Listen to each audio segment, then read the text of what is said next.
We're doing pretty good at keeping them rolling the best we can.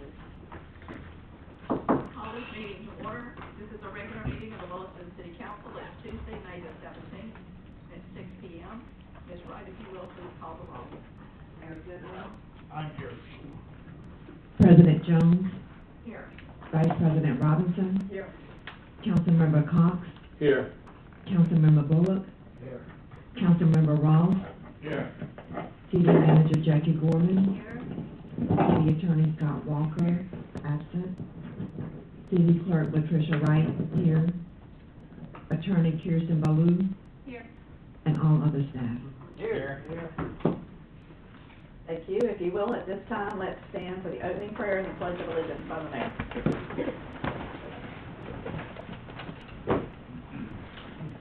Join me if you will, please. We come here together as a community, Lord, and we thank you for the ability to gather together as a community, and we thank you for all the grace that you are showing our community and our country. Lord, we just ask you to continue to put a hedge around our police officers. Lord, you know what is going on in this world, and you know what's going on in our country. And I ask you to place a special hedge of protection around our police officers, Lord, that they will do the things that will keep them safe. Lord, as we go into the city's business today, I ask you to give each one of these people who are serving the citizens the wisdom to do what they feel is best, the ability to understand what is put before them, and your grace in all the decisions that they must make. And Lord, as we move forward into this period where we start to consider Memorial Day, Lord, I just ask you to be with our community and help them to respond to this very important period, this time that we show our appreciation for those that have served. I ask this all in Jesus' name. Amen. Amen. I pledge allegiance to the flag of the United States of America and to the republic for which it stands, one nation, under God, indivisible, with liberty and justice for all. Thank you.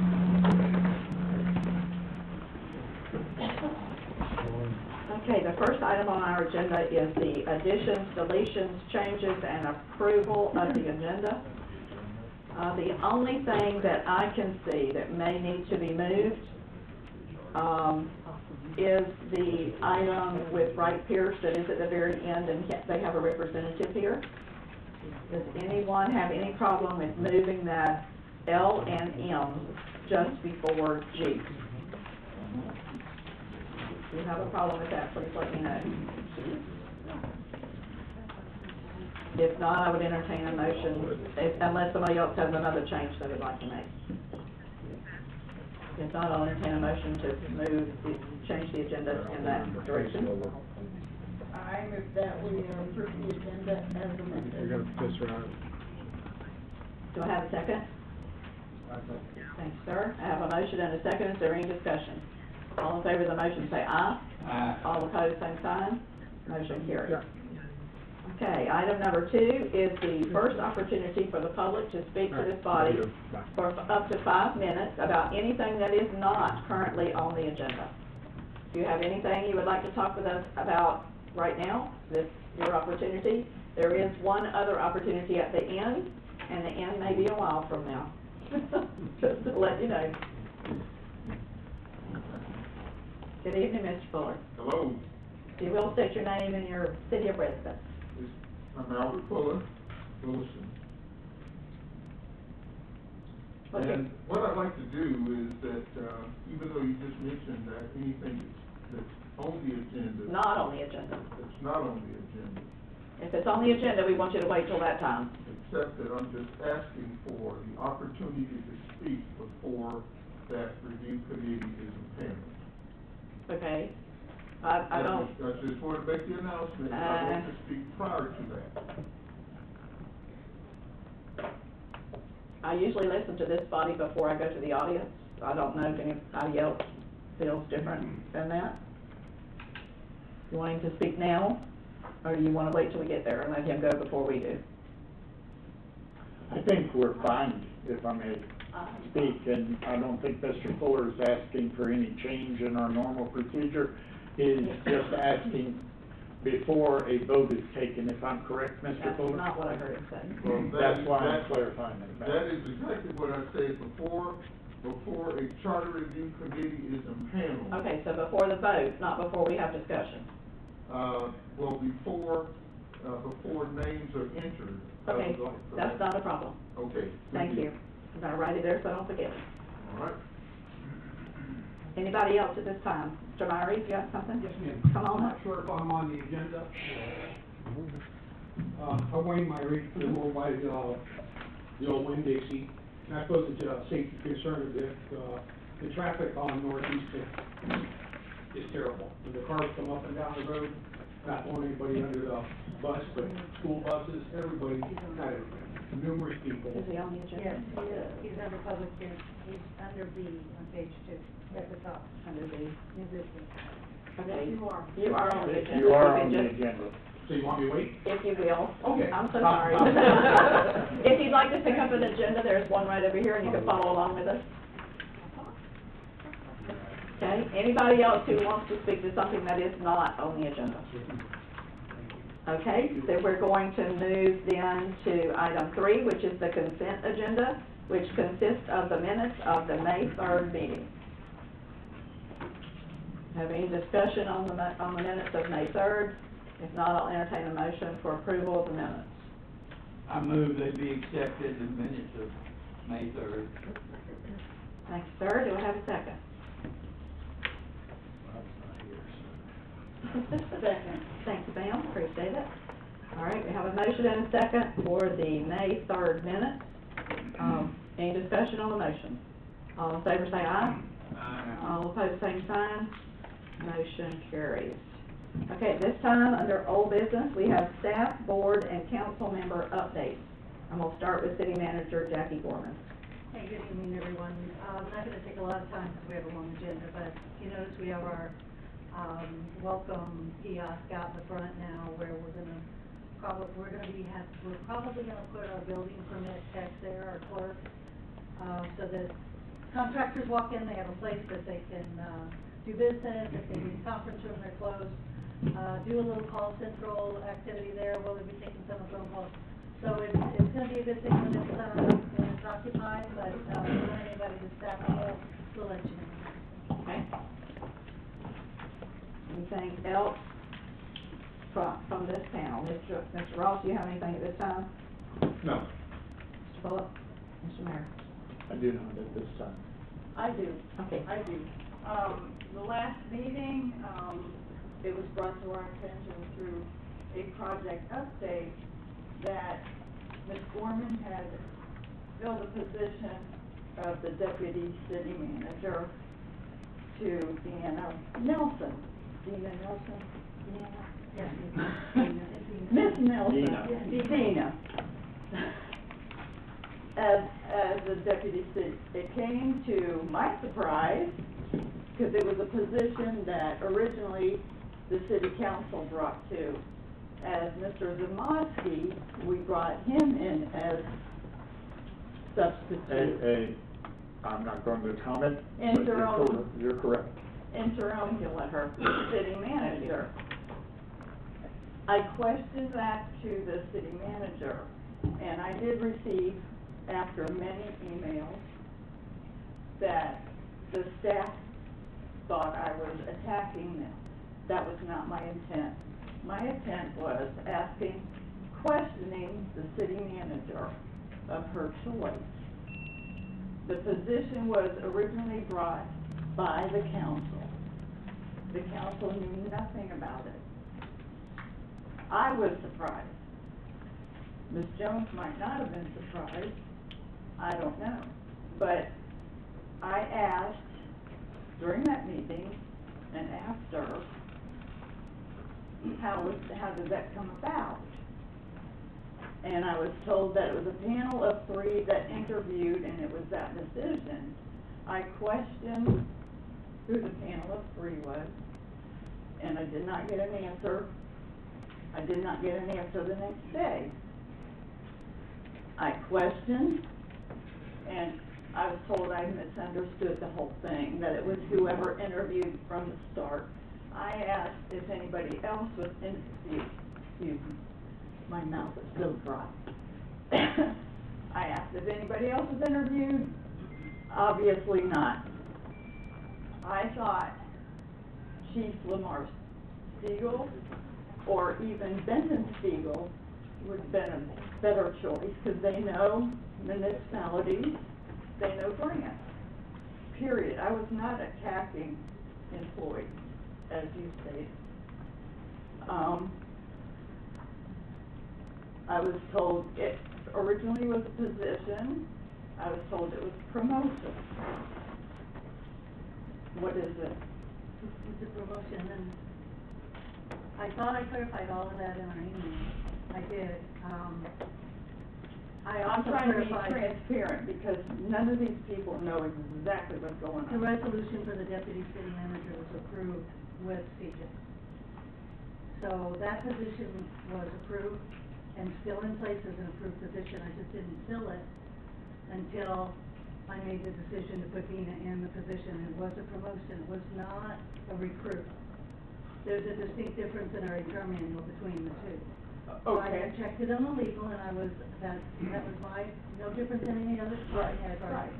So, that's why I was a little concerned that My question is, what's the qualifications there? the qualifications is to be degreed, and she is, that you have municipal experience. She Thank is, you. master's degree from UF, she understands process management very, very well. I did approach Lamar originally, last year, but that's before I realized the charter wouldn't allow it, which falls under the direction of the mayor, not the city manager. Understanding the need for the deputy city manager and the duties around the deputy city manager, they needed to be in the arena, so that the idea was, they didn't want, council at the time did not want to have to go through the type of recruitment and trying to find someone brand new to come in. The idea was to have a deputy that was already familiar with everything, that could slide in the position. And if council did not want that person in that position, of course they're free to go out and hire their own city manager without having a deputy. But that way, there's always, if I'm not around, or if I go on vacation, there's always somebody who can just pick up work that understands everything that's going on, that can keep business going forward. Okay. So that's all we did. Does Ms. Nelson know how to run the city? CJ did not know how to run the city at the time, and that's Well, why he that's agreed to do obvious. deputy, and that's why he was in training at He the was time. in training This is no different. Because you made it known that you were gonna retire One day, within a yeah. certain amount of Sure, time, sure, correct? sure. And we thought we would have him. Right? He knew, he was working here for, how long was CJ here? I'd rather not get into that, but yeah, it didn't work out the way. No, we it hoped. did not, that whole thing is way out. Right.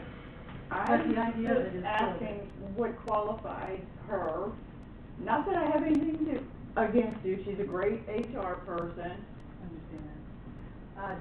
Dina, I've watched her since she's been in her position, do amazing work with HR as far as getting processes cleaned up.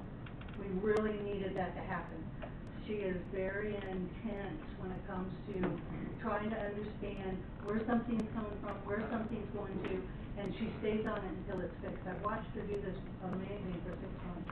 Being in this arena and understanding the things that we're challenged with at this time, I felt like she was the choice to be able to help me with process management, and that's why I chose her. What about grants? Well, grants is assigned to the city planner. Correct. Now, when we do grants, if you find a grant, we go to the department and say, do you have something ready for this grant? And Laura prepares it with that department. That's how that process works. So this would be no different. I mean, we all come together on grants, but Laura's the lead on that at this point. when it comes to putting them together. Okay, so it wasn't, it was a promotion. It was a promotion, yes. Okay, so that's no different than Sergeant Rolls being promoted to Chief Rolls. It is different, and I think I pointed that out. If you go to the HR manual, police department falls under a whole different criteria for promoting because of their rankings. And that was the difference. And it says if it's not in any of the language, that there's a whole second part for HR that says nothing but the police department. And if it's, and it says in there, is the language, if you're needing something in HR that's not specific to the criteria of the police department, you refer back to the HR manual. And the only time we talked about chief roles was the idea that the manual says when you start, we should have updated his pay, classification, we did not do that. It should have happened, because we started him at 70, and the HR manual says you'll go either 5% over current salary, or to the bottom of the base pay of the new job description. That's what we did with Ina. It didn't happen with Lisa, and we need to kind of fast track and get that cleaned up for him. But that's the only part that I commented on from the very beginning, is we didn't want him to set a precedent that would cause us problems with other employees going down the line. That was the only problem I had, but they do have their own process for promoting, and it's different than the general, employee.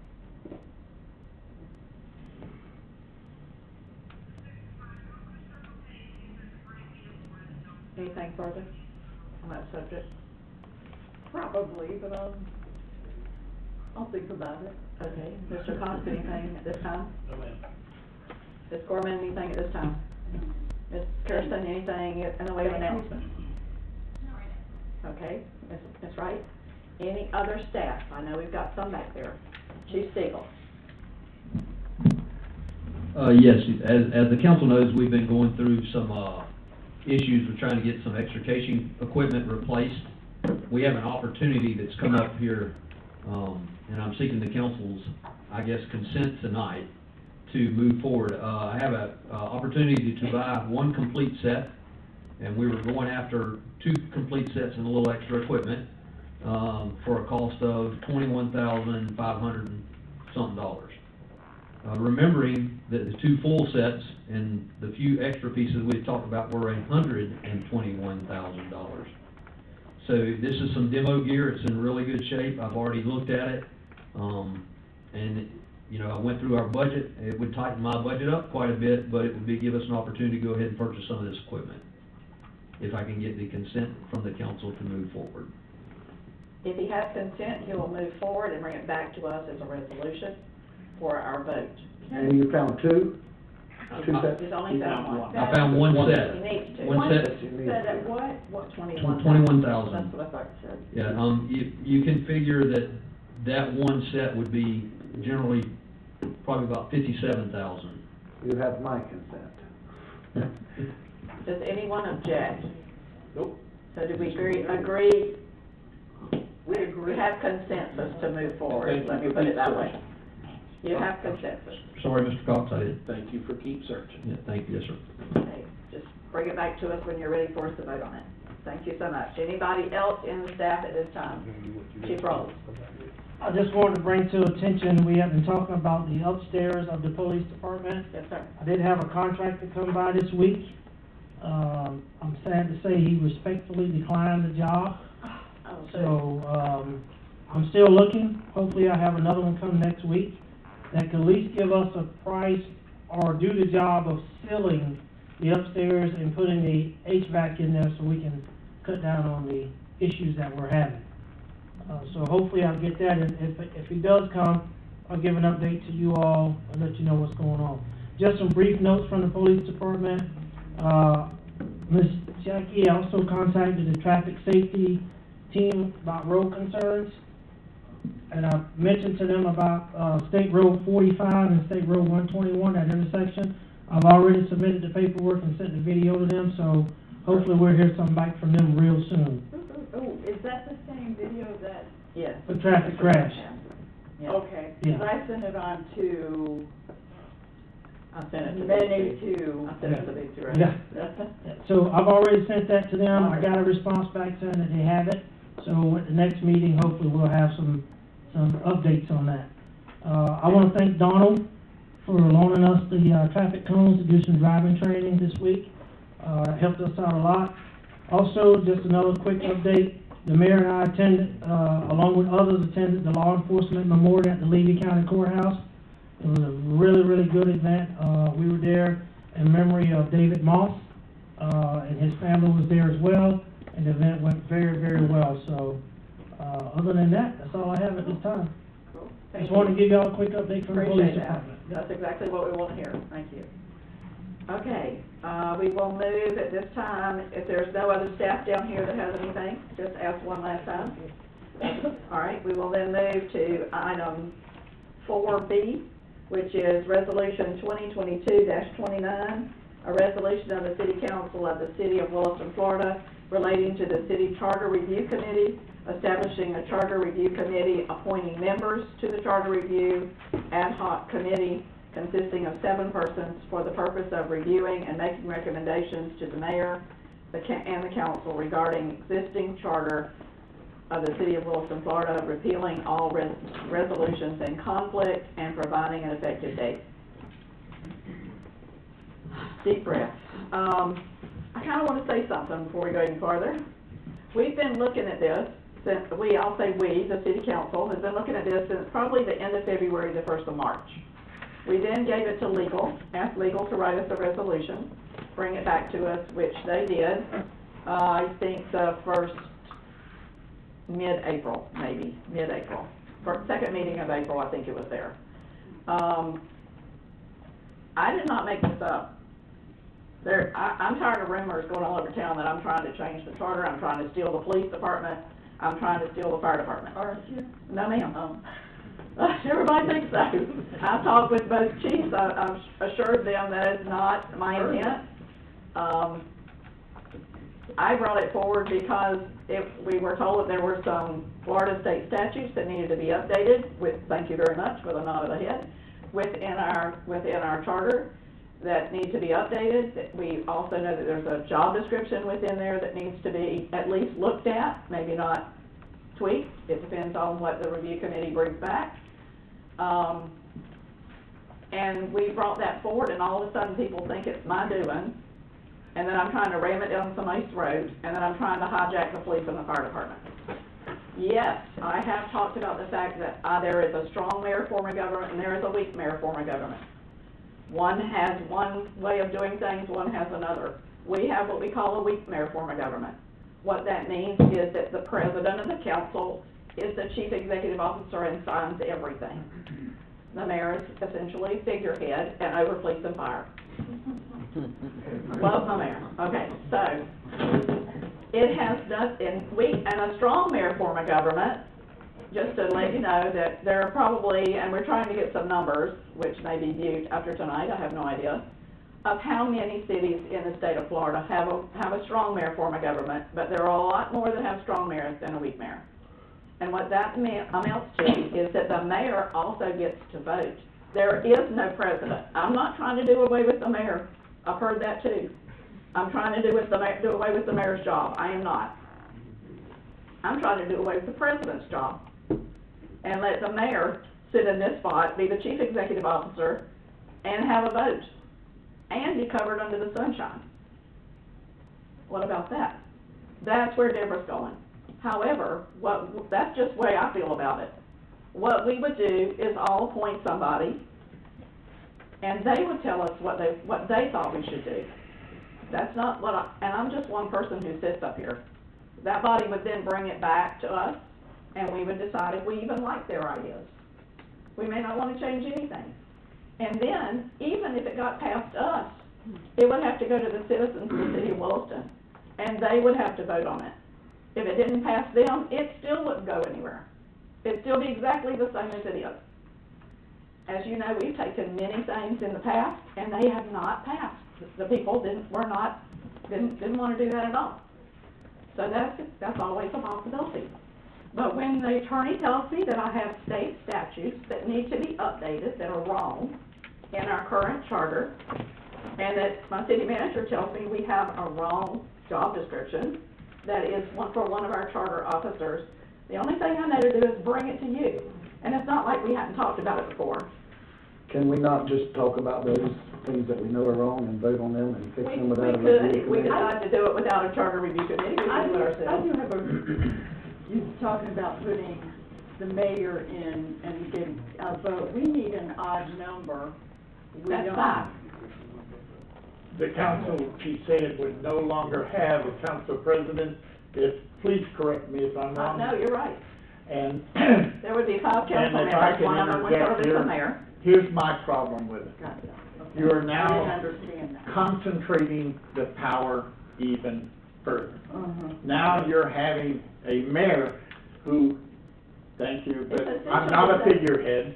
I have very specific jobs. I have very specific things that I'm in charge of. I have very specific duties. I just am not the president of the city council. Please allow me to continue as I allowed you to continue. I am. Thank you so much. My problem with the situation is that I believe in separation of power. And that is why I have been opposed to this from the beginning, is because when you concentrate power, and in order to do as the president simply wants, that's not what we're talking about here, but what she has suggested she That's wanted. exactly right. What she has suggested she wanted was that she wants to combine the power of the mayor and the president. I think that is too much power in one hand. I believe that the mayor is a constitutionally elected officer, elected by the people for specific purposes. I believe that the charter has worked, maybe not as well as some people like. Maybe you haven't liked somebody, maybe you don't like me, that's fine. But the charter has worked with the separation of the council and the mayor, and it has been tried, tested, and I believe it has worked. Now, I have problems with other things, but I'm just addressing the things on this particular point. I think that the powers should stay separated. And since the president has taken the opportunity to raise the floor on this, and our good councilman here has made the point that I have made, it's not the charter review that I'm opposed to, it's the method. It is not, I have researched this, I have had information given to me because I requested it, and it turns out charter reviews, well, they're like an open book. They are done in a multitude of different ways by a multitude of different communities, some large, some small. There isn't a set process for charter review. When we have something that needs reviewed, as the attorney, so I'm told, just happened out of nowhere just to tell the president, oh, you need to review the charter, which I wonder about myself, because I thought attorneys were supposed to give you legal advice, not tell you how to run a city. But if there are specific things within the charter that need looked at, then I think it is the duty and the responsibility of the council to address those things, to do a charter review, and to seek legal advice on the things that need to be changed. What I have before me is, and I'm going to read this exactly as it is written, not the whole charter, just relax. Would you just stay calm? Would you please stay calm? No, sir. Thank you. No. My What problem it says you is just they keep will talking. review the entire charter. That's what a charter review is about, the whole charter. Review the entire charter. It's the It's whole not, 12 pages. would you like the floor back? Yes, I would. Okay, why don't Thank you you. take the floor and then I'll continue. I'm trying to do that. I know that. Because you don't stop. I mean, I just That's need not, to take a breath. that is not fair, and It it is is. not accurate, and I resent the implication. Okay. Madam President, that is an inappropriate comment, and I would accept your apology. I'm trying to get on with the process, is what I'm trying to do. So I don't think there's any reason to apologize. I can see that. I'm gonna move to the resolution that's in our packet, is what I'm trying to do. I would like to move that the council does not move forward with the charter review. You don't even wanna discuss it. I'll second I mean, we that. can keep discussing it, I'll but second. I think that there's several ways that we can accomplish what needs to be accomplished amongst us, or we can have a workshop like we did with the electric thing, let the people come in and say what they want changed, and we can talk about it and discuss it in open. The people can go and get a petition signed, from what I understand. There's lots of ways that things can get changed on the charter, right? That's correct. Yes. That's correct. Without us having to get 7 other people to go through the sunshine and all the other stuff to go through the whole thing. If there's 2 or 3 things that we know needs fixed, let's just fix them. And I will say the only reason I brought it to you in that format is because the other 2 times that I've been here for the last 30 years, involved in city government in one way or the other, this is the way we have done it. It's the only way I knew of to do it. If you don't wanna do it that way, that's perfectly fine with me. I'm not glued to it, even though everybody thinks that I am. I'm not. In the past, Mr. Robinson has actually served on the Charter Review Committee as someone who was appointed. There are plenty of people who have done that in the past. We've had 2 that I'm aware of.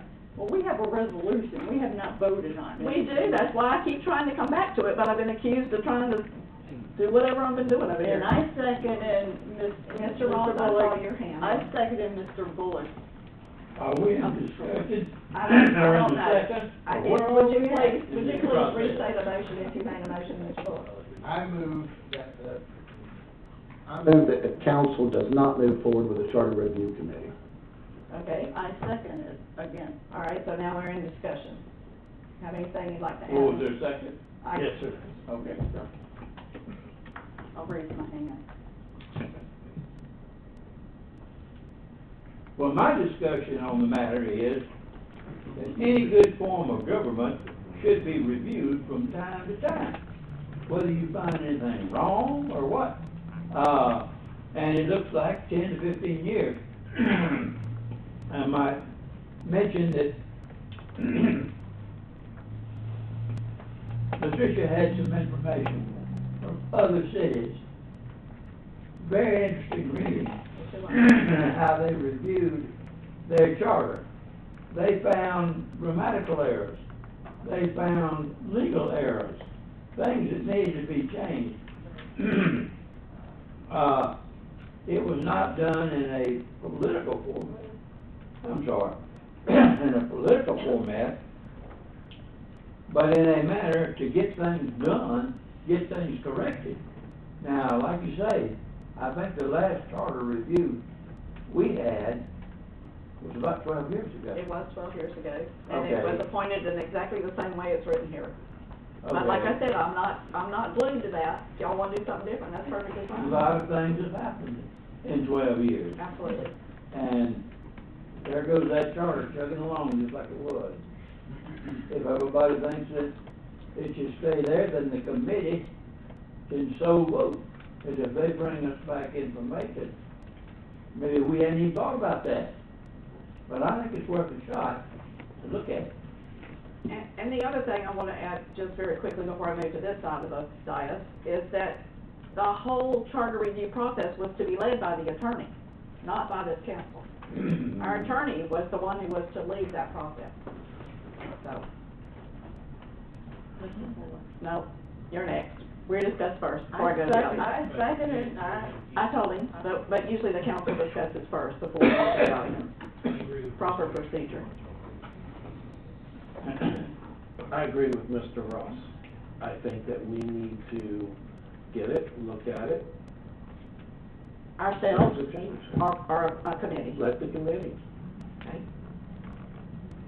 All right, so, Mr. Fuller, we're back to you. Come say what you wanna say. I came tonight to actually challenge the proposed process that was, for the charter review because. Sounds like you're in the right place. Yes, because the process itself in selecting the committee is biased. And the bias is that we have just the members of the council and the mayor selecting the people. Well, that's not representative of the community. And there should be a consideration for all the people in the community, whether it's business interests, whether it's ethnicity, or whether it's income levels or whatever. All of that needs to be considered, and the council, if we move ahead with the Charter Review Committee, all those people should have an opportunity to at least apply to be on that committee. Now, some people, you may say, well, there's not a lot of people that may want to be on there, but in an application process, they would be able to at least express that I have knowledge of maybe low-income issues. I may have knowledge of the whatever minority communities we may be working with. But the fact is that the entire community needs to be a part of this process, starting from the beginning. And the idea to have just one at-large member, other than what the council chooses, is not diversity. Diversity would be, from the foundation, making sure that everyone has equal access to get on that committee. And then, once we do that, then we have something representative of the community as opposed to what was proposed.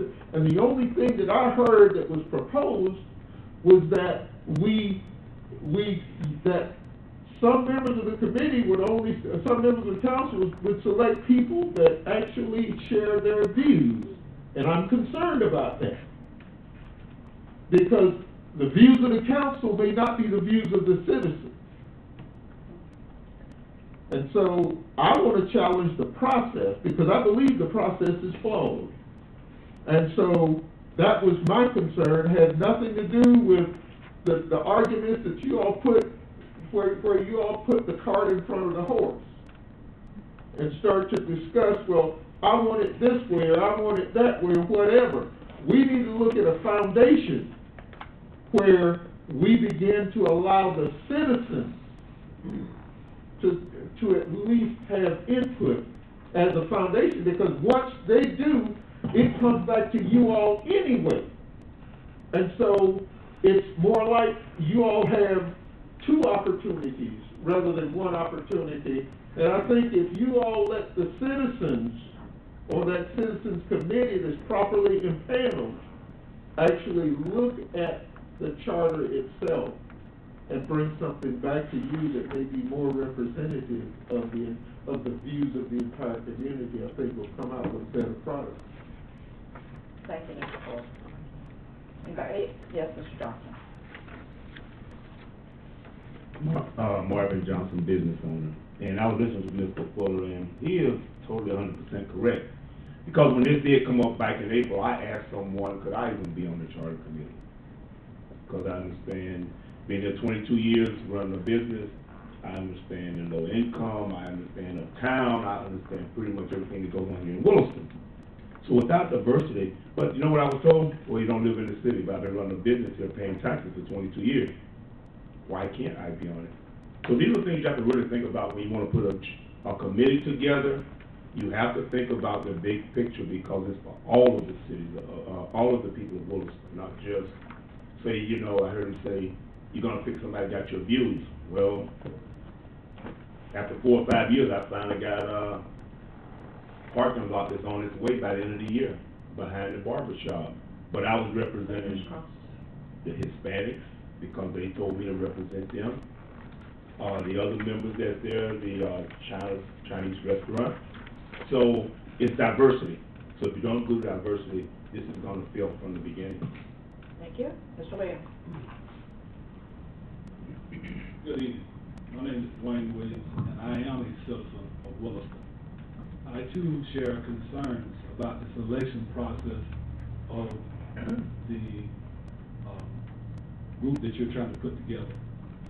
I am concerned because I too heard comments in the, I think it's the April 19th meeting, where it says people of like mind, people who share the same frame of mind.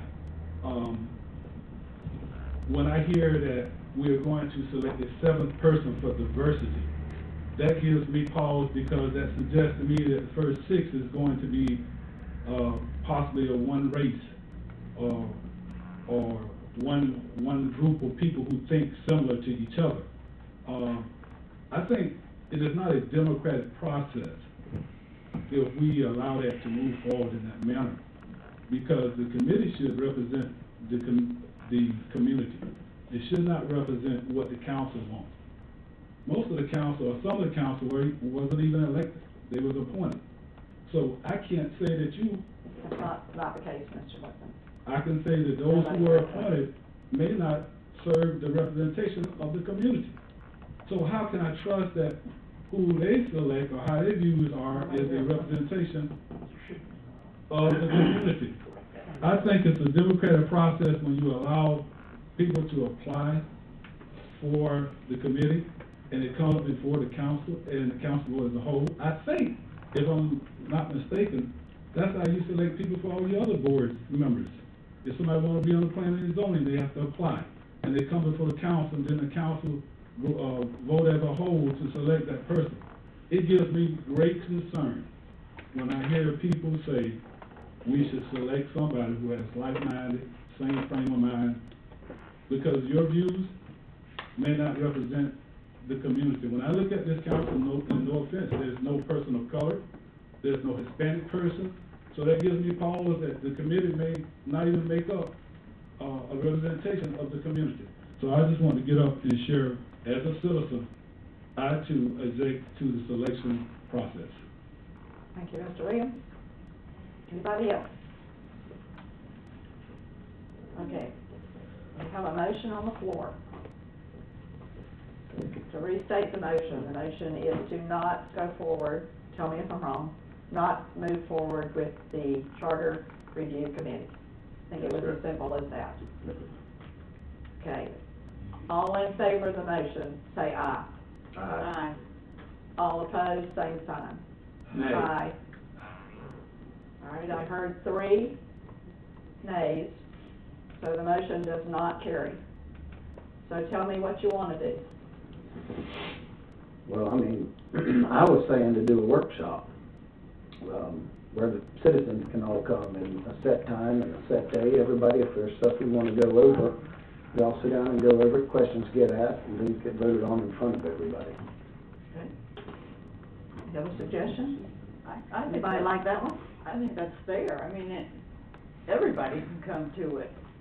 Read over the charter. I mean, they could come to any of our meetings or any of the Charter Review Committee Absolutely, meetings. they They are all public meetings. Exactly. We represent. But the if that people, makes you feel better, that's not a problem with me. and we were voted to represent the people, we should be able to conduct the workshop. Okay? I don't think there's anything in the law that says it has to be somebody other than us. No. Okay, so it can be, I'm looking at a legal person down there. Okay, so if that's what y'all want to do, are there any particular, you want to wait till June, July, when you want to do it? We'll try to pick a couple of dates. We're going to be getting into budget real soon, so we need to probably do it. You had to. I know, it's a terrible word, isn't it? Yes, Mr. Ross.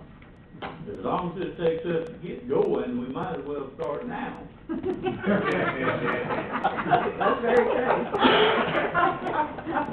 I mean, that review of the charter is not on our agenda tonight, but if you want to, we'll let Ms. Wright, pose some dates for us. And we can all respond back to her, and maybe we can come up with a like date that we can all be, I would suggest maybe an off Tuesday, since Tuesday's kind of our night anyway. Are the ball games over? Ball games are over. So maybe we can pick a Tuesday that's not a council meeting night. Ms. Wright, if you'll try to pin down a date for us, and then we can let the public know if they all want to come, they certainly can. And then Ms. Kirsten can lead us through the charter review instead of the Charter Review Committee. Hello, Ms. Hines, come on up. Nice to see you. That little hand up there. Hello, I'm Darkness Hines, and I am a citizen of Bluffton. Can I make a suggestion? Absolutely. And, so, what I would propose that you do, if you're talking about having an open forum, of citizens and you guys, the things that need to be changed, like now, as far as, outdated.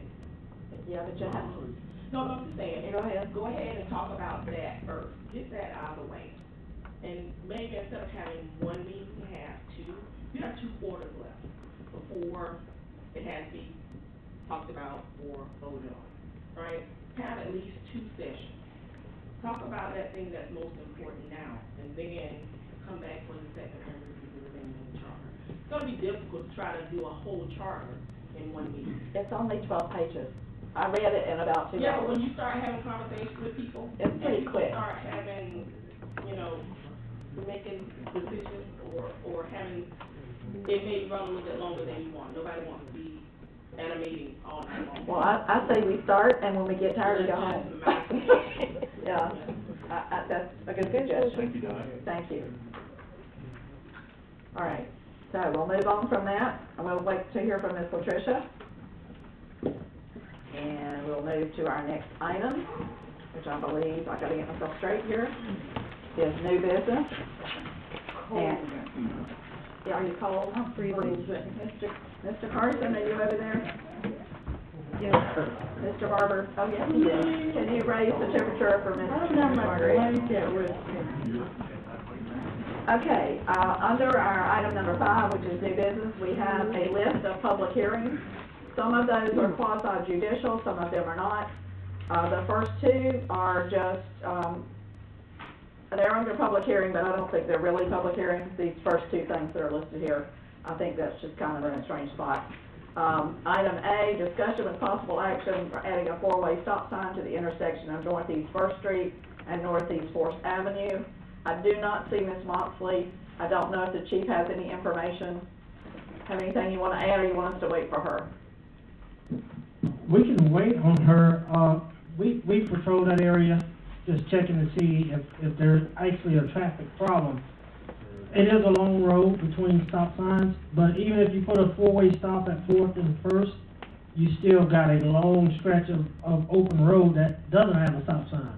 So, I don't know if the answer would be, if she's claiming it's a problem like she said it is, which we haven't seen, but if she's claiming it's a problem, we put speed bumps or something up there, but putting a 4-way stop and then having another half a mile stretch of open road is not gonna change anything. Not much, yeah. Yeah, it's not gonna change anything. Well, I think, I heard that there was a wreck there. I don't know that for a fact, but I think there was a wreck. There was, Okay. there was, but it wasn't like I actually was there, if it's the same one. Okay.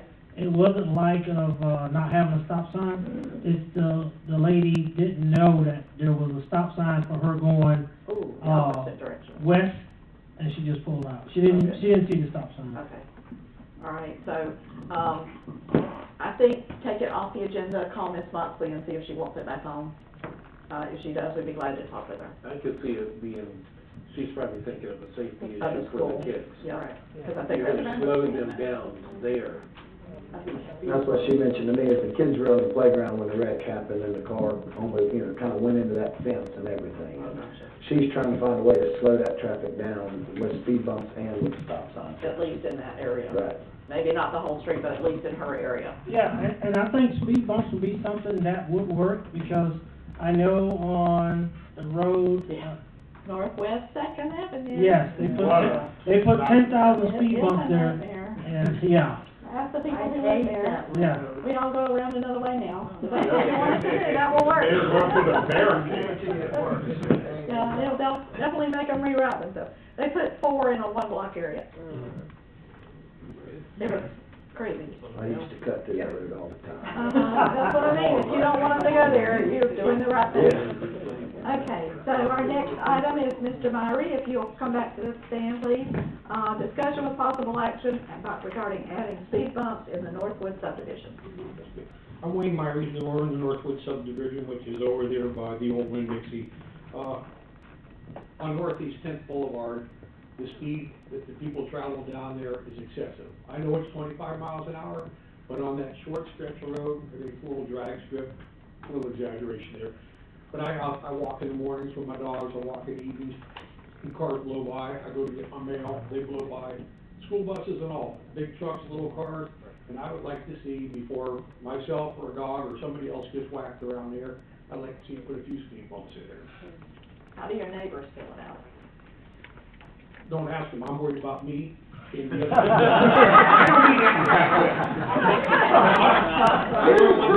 Boss, you gotta take care of number one first. I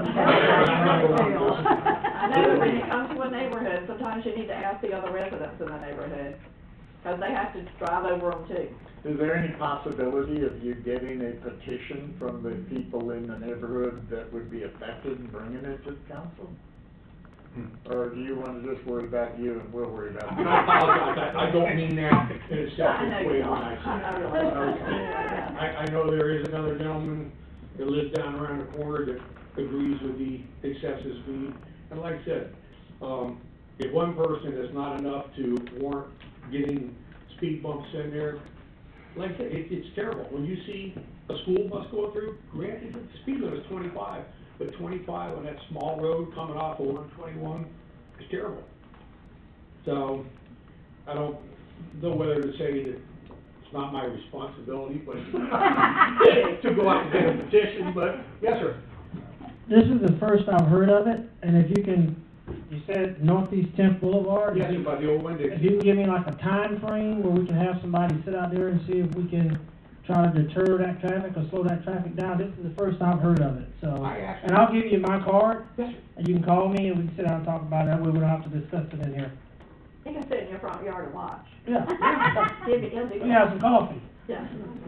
That sounds fine with me, but like I said, actually, when I first brought it up to, Ms. Shannon, there was actually the note that she sent me, the email she sent me, which sort of amazed me. The response was, no, it's not bad. It's clear. It says, she sent me an email stating that the work order could not be done at this time.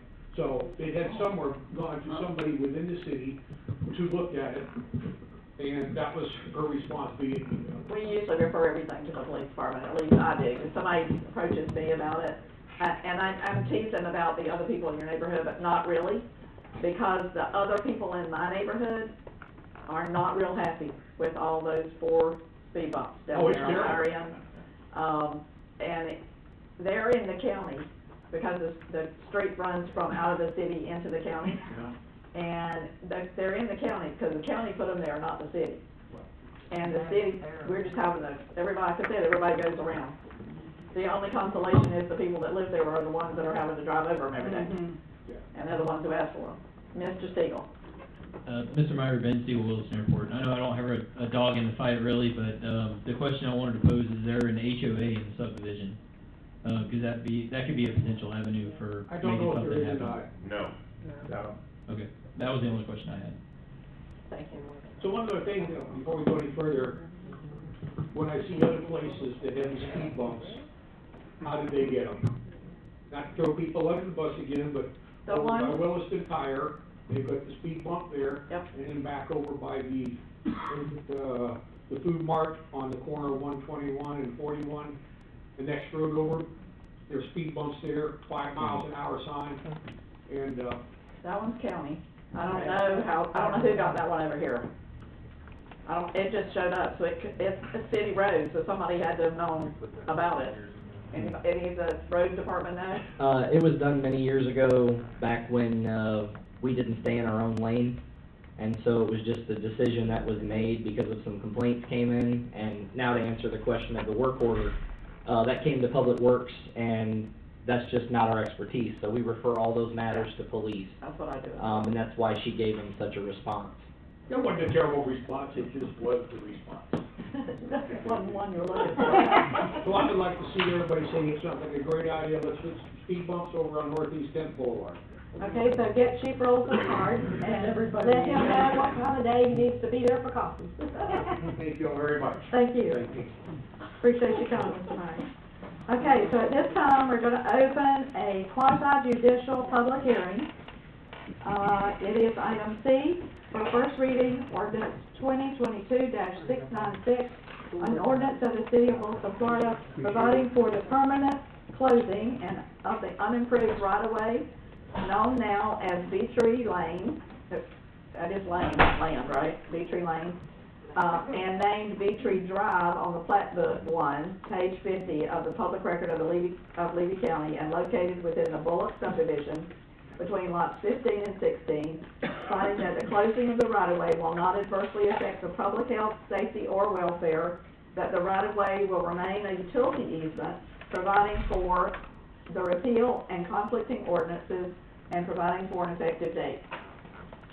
At this time, I have read the title into the record, and I would ask any council members if they have gone to this area to look. Any ex parte communication by the council members? Okay, very good. Nobody raising a hand. At this time, we're going to swear in the applicant, who is Mr. Pompeo, and the staff, that would be Ms. Jones. So if y'all will stand and raise your right hand, please. Are there any other witnesses that are going to testify in this case? Okay? Not this one, but what about the other open hearing? Are we gonna do them all the same? We're going to do them separately. Okay. Okay, so if you will, Ms. Wright? Do you swear or affirm that the testimony you're about to give today is the truth, the whole truth, and nothing but the truth? I do. Thank you. Thank you. Okay, at this time, if you have any evidence or anything that is not currently in our packet, make sure that the city clerk gets a copy of it. All exhibits and photographs that are in evidence will go to her. At this time, we will ask for the staff presentation for the opening statement. Thank you. So the city of Williston received the request to vacate a portion of the unused road called Beatree Lane. I did put in there that the old plat had a different name so that legally it would all be changed at the same time. The property will remain a utility easement, but will not be in the future plans for a road or access for property owners. I did put aerials and maps in there for those of you who didn't really understand where it was, but it's over off of Northwest 7th Street. Public Works had no issues with vacating the road. The attorneys told me that half of the property will go to one property owner on one side, and half will go to the property owner on the other side, and that is not a problem at all. So when we do the legals, we can do that. Okay. And if you have any questions... So your recommendation is for approval? Yes, ma'am. Okay. Do you have any other witnesses at this time? No, ma'am. Okay. The applicant, would you like to make a statement, Mr. Pompeo? I don't think it's necessary. Okay, thank you so much. Yes, excuse me, don't forget in your motion to add to maintain the utility easement underneath. For the city? Yes. Okay, that was part of the title, does that not work?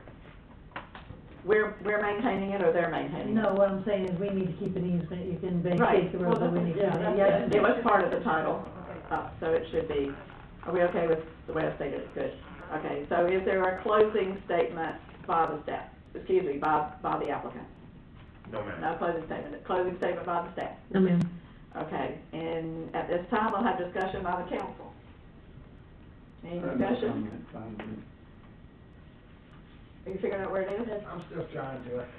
Mr. Pompeo, walk us there. I know, go down 7th Avenue, how far do we go? Northwest 7th Street, just before you get to Peggy O'Neill Basham Park, right where they're tearing apart the 33 acres there. Lennar, if you've been down that road recently, Lennar has their new sign for Country Lane Estates. My house is right across the street, and this is just south of that. So all the woods that you see, which is actually above in the picture that I'm looking at, that is actually to the east.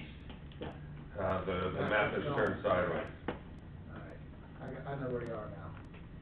So there's just an old easement that ran back there to the... It was on the original plat. There was 2 Beatree drives on the original plat for that Bullock subdivision. You should know it well.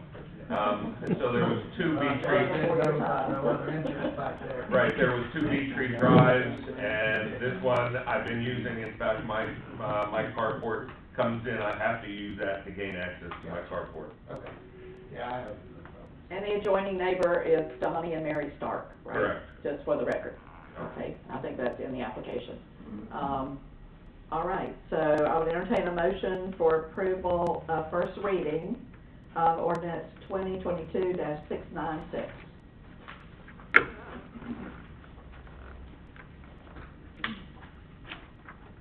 I move that we approve. Thank you. Waiting. Do I have a second? Second. I have a motion and I have a second. Is there any discussion on the motion by anyone? All in favor of the motion say aye. Aye. All opposed, same sign. Motion carries. Okay, we're going to move to item D. Thank you. Thank you, sir. Which is first reading of ordinance 2022-697, an ordinance of the city of Williston, Florida, providing for a permanent closing of an unimproved road located at 850 Southwest 7th Street, Williston, Florida, in Plat Book 2, page 5, Hillcrest Unit 1 of Public Records of Levy County, finding that the closing of the road will not adversely affect the public record, safety, welfare, and providing for repeal of the conflicting ordinances and providing an effective date. This is also a quasi-judicial hearing, so we will ask, I don't know if the applicant is here for this one. If you will, Eric, of course, please stand, Mr. Brooks, and Laura, if you'll stand, Mr. McMillan. Okay, Ms. Wright, you're on. Y'all raise your right hand, please. Do you swear or affirm that the testimony you're about to give today is the truth, the whole truth, and nothing but the truth? Thank you. Thank you. Okay, we'll go through the same procedure that we went through before. I'll ask if any council members have had any ex parte communication with any of the witnesses or have been to the location. No. Okay, I will then ask, what am I doing now? Did we swear people in? We did, didn't we? If you have any exhibits or any evidence, you'll give that to the clerk. And staff, if you have the opening statement, please. Laura, you're on. We talked about this one last week. It's a little bit complicated without a map. So let's pull that map up. A few years ago, the Church of God put in a vacation request for a road, an unimproved road. And it was completed, but somehow the legal wasn't done correctly, and it left this little tiny box. That's a good picture, but if you could just scroll up a little bit. You mean like to the next page? No, to the bottom of the page, actually. To the bottom of the page? Yeah. Right there. There you go. Thank you. Scroll down. It's that little red knot, little red square. Correct? Yes, ma'am. There's a arrow to it that says to be vacated. The property, Alachua Street, is outside that property line. So this isn't Alachua Street, which could be improved in the future if we need that. This is just a little piece that needed to be cleaned up, housekeeping. So McMillan did put in the application. I could read you the legal if you want. No. It's in the staff report. Good enough for us. Good enough for me. Is it good enough for everybody else? I'm good. Okay. Do you have any witnesses at this time? No. Just yourself? Okay. I'll ask Mr. Brooks if you have anything that you'd like to add at this time? No. Okay. We will ask if you have a closing statement of any kind. Mr. Brooks? No. Ms. Jones, do you have a closing statement for staff? Yes, staff doesn't have any issues with vacating this portion of the road. We ask that you move ahead with the ordinance. Okay, and I'll ask if the public has anything to add or comment, questions on this issue. If not, I'll entertain a motion for the ordinance 2022, first reading of 2022-697. I move that we approve first reading ordinance 2022-697. Second. I have a motion and a second. Is there any further discussion by anyone? All in favor of the motion say aye. Aye. All opposed, same sign. Motion carries. Okay, that's it for our quasi-judicial. Thank you. Appreciate it, gentlemen.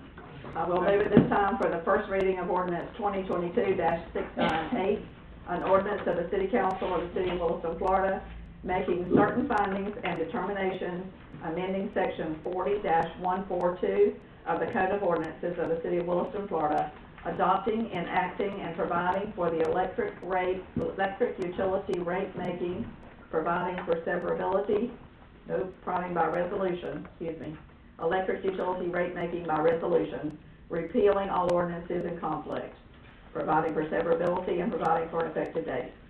Mr. Barber and Mr. McCleary. Mr. McCleary is not here this evening. I didn't think I saw Mr. McCleary. There's a scheduling conflict. Okay. So, we had our workshop, in March, and this is basically the recommendations that the council kind of told us to move ahead with. This will be done in a few steps. The first step was to change all conflicting language and to do the 8.9% increase that we had spoken about in the workshop. Keep in mind that was based on the study that was done last November, before quite a bit of the inflation. I know City of Ocala and many other municipalities are actually talking about doing a second rate adjustment in places all around the state of Florida. We're just keeping with what we talked about in the workshop, and we're just trying to update the electric rates, which haven't been done since 2010.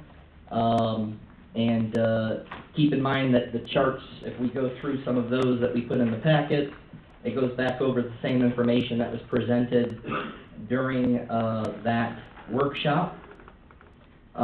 We do have currently prices that are 17% lower than they were in 2006. Typically, things in 2006 weren't quite as affordable as they are today in any other kind of industry. The average bill in Florida, they're paying between $1,600 and $3,000 more. We're not even close to that. If we broke it down per day, I think we talked about there was a 26-cent difference when we took the 8.9% on an average bill, which the average bill was around $95 typically for the electric section. And so breaking that 8.9 down, we came up with like 26 cents a day is the difference that we were referring to. So, if the council has any questions at this time regarding what we covered in the workshop, this is phase one. Phase two will be then to begin to update the ordinance in other areas of electric, and that'll just be with fee schedules, which we haven't done this time. This is just simply the rate schedule. And this will change the ordinance to where we don't have to do this long, lengthy process each time. It will put it to resolution. So the ordinance will just refer to the rate schedule, and that schedule can be looked at in times of emergency by resolution or as recommended annually according to cost, whether they go up or down to make said adjustments that the council desires. And if I remember right, that 8.9% was looked at on 1,000 kilowatts, Yes, and ma'am. it came out to $8.90. Yes, ma'am. Per month on the $8, and let's see, that's on page, I'm trying to find the page 54 is where it was showing actually what you planned for the next couple of years. Do you remember what the average household kilowatt hours? The average bill in the city of Williston is $95. It's below the 1,000 kilowatt hours. Average is below. Yes, sir. And it will, depending upon the house, the age, window units versus whole systems, that's all gonna play into account, so it's 8.9 per 1,000. Yes, sir, that is correct. But this also gives, for the next 4 years, by resolution, we can increase. Or you could decrease. If Ukrainian conflict ends and energy prices fall, it would be up to the council on each annual review to decide that we can cut the rates back, if that's what the budget allows. So this isn't an always increase. It's been in times past where the council has decided to lower rates in a particular utility. And so we just want to make sure that fiscally we're meeting the capital needs that we have. And so this is the rate adjustment that's recommended at this time. If you will, remind us of those capital needs. So we have a lot of supply chain issues. We talked about the pole program in the workshop, that the average pole that FMPA presented a picture to the council. We're looking at 40 to 50-year-old poles in the ground. We're talking about a large capital investment to improve those poles. Right now, if a hurricane this season were to happen, the supply for the poles, the cost of those poles have more than quadrupled. If we wanted to be more storm hardened and ready, we would want to leave some of our main transmission points from the wood poles, and we would want to move mainly to maybe concrete poles or some other type of composite material. They're more expensive in the beginning, but we could go another 40 or 50 years not having to replace them. So that was one element in the workshop that was discussed. There are many others.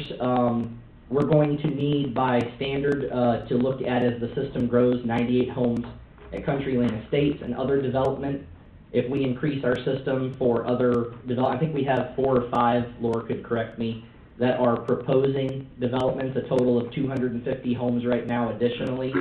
If those homes were to happen, we would be required to bring on another lineman, just because of need and necessity. So if that were to happen, you're talking about a salary increase, obviously, for serviceability. And then, of course, this also goes to the general fund.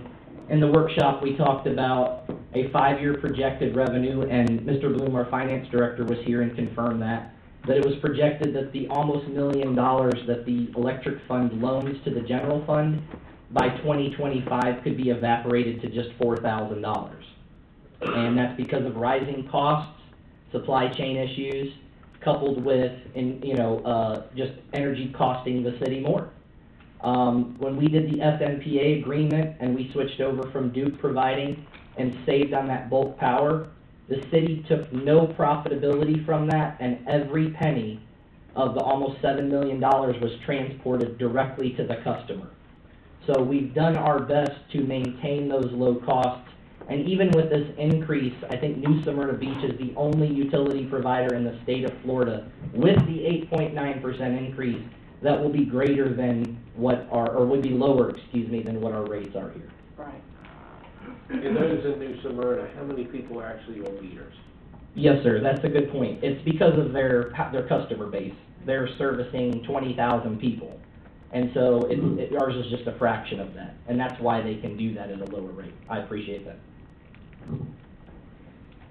And on these new subdivisions, there's no way to force underground utilities to help keep future poles and all that stuff down? So we just had a design standards and specifications meeting with Wright Pierce today, as a matter of fact. The city manager is leading the charge in making sure that developers have to inherit the cost of this progress and of these builds so that it doesn't fall on the residents that have been here. And so when those design standards specifications come before council, that is one of the design standards and specifications that we are pushing for, is to make underground absolutely a necessity within the subdivisions. So yes, sir, that we're moving in that direction. Okay, anything else? Mr. Williams? I have a question or two, and then I'm going to have a statement following. What is this look to be implemented? The rate increase, when will it go into effect if it's passed by council? So typically that process is the reading. If they were to move forward with the first reading, it would be 2 weeks for the second reading, and then we would notify the Public Service Commission. They would review it for approximately 30 days, and then they would give us a 30-day notice of commencement of the new rate structure. So would it occur before the budget year end? Yes, sir, that is correct. Well, that gives me concern as a citizen, because the city started out with a yearly budget, and now you're increasing rates in the middle of the yearly budget. So that, I have questions to why are we doing this in the middle of the yearly budget? In other words, it seems to be maybe a cost spending issue, because you haven't increased this in the middle of budget year. I don't know if I'm making myself clear. Our budget year starts in July 1st. Okay. September 1st? October 1st, I'm getting here today. So by the time it gets back to us, it is the new budget. It'll be July. Well, that's the first thing. Then I have some other concerns as a citizen. I know rate increases are sometimes necessary, okay? So I am not necessarily just opposed to rate increases. However, though, I would like to know, because I did attend the workshop, I heard nothing spoken about, tax revenue that comes from property taxes. I mean, I'd like to know as a citizen, where did that fall into the budget? Because the whole conversation was centered around money that came from utilities, okay? And the whole conversation was centered around utilities funding, the city administration, the police department. I wanna know where the tax revenue fall in this, because I wanna know where it's being spent. I can address that. It's not much, I can tell you. Of all of our, we're trying to make it where our utilities operate within themselves. We don't want any of our utilities to operate in the red. So we look at each utility to stand on its own. With that comes labor, equipment, employees, all those things. We look at it as if it's the only operation that we have going, to analyze, make sure it pays for itself. That's the responsible way to do business with each utility. Electric is the only one that is not what they call an enterprise fund. Money from that electric utility is what assists us in operating police and fire, because they're not revenue generating. So what we have to do, and there's legislation taking place now in Tallahassee, and it's gaining momentum, that it's not gonna be long before you can't use revenues from electric to support your general fund. So we're trying to make sure that our electric can operate within itself.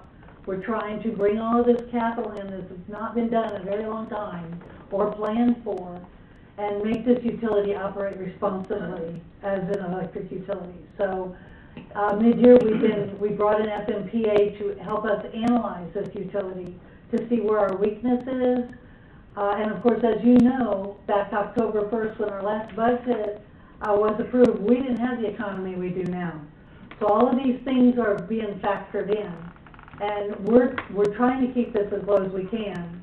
But that's still not But telling I'll you get to that. He's asking what our property taxes I understand. are. So the ad valorem that Yeah. comes in, so Right. after you analyze each of your utilities to try and operate on yourself, by themselves, then the ad valorem helps us operate. Or, And I don't have a budget in front of me, I'm not sure what that amount is, I think that's. yeah, I don't have a number either, but it helps pay for the administration. And I recall it's less than $500,000. Right. I think it's less than $500,000. Okay, so. It's not very high. Then I know that certain, like, for example, I was at the workshop, which in my opinion, turned into a budget workshop also, okay? And the reason I'm saying that is because you guys had different department heads to come up and talk about their needs for the next 5 years and how this can help fund them, and to me, it was mixing two things together that really shouldn't have been mixed together, because I've never heard anybody say that the utility rates was being raised because of the cost of utilities going up for the city. And it was costing the city more to purchase utilities than they were making off of utilities. I didn't hear that. That's definitely the case. Well, I didn't hear that at the workshop. I'm just saying what I didn't hear, okay? And I heard you guys bring up different people and talk about, yes, the police department, what are you gonna need in the next 5 years? The fire department, what are you gonna need in the next 5 years? City administration, what are you gonna need in 5 years? And, you know, so it was all predicated around, in my opinion, what I heard about what was gonna be needed in the next 5 years. And you guys were talking about raising the rate to a certain percentage. I think Mr. Goodman even asked the council, city manager, I think he added up everything over the next 5 years, and it came out around 14 or 15. And Mr. Goodman asked the question, well, is that like, Rolling Stone? And she was like, no, we like to reserve the right to even go higher. Or lower. Lower, okay.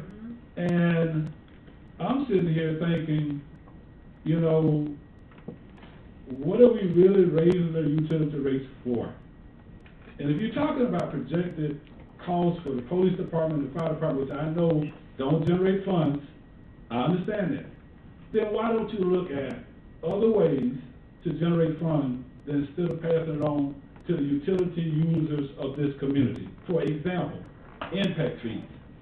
You got this community going in over here. Well, how many houses in it? 98. No impact fees. Okay, I heard Don say that the builder was absorbing the cost for the utility services that's going in. You think he ain't passing that on to the people buying the houses? Why is the city not making any money? This don't make any sense to me when you passing this on to the citizens But then you got new people coming in here, and they're not sharing in the cost.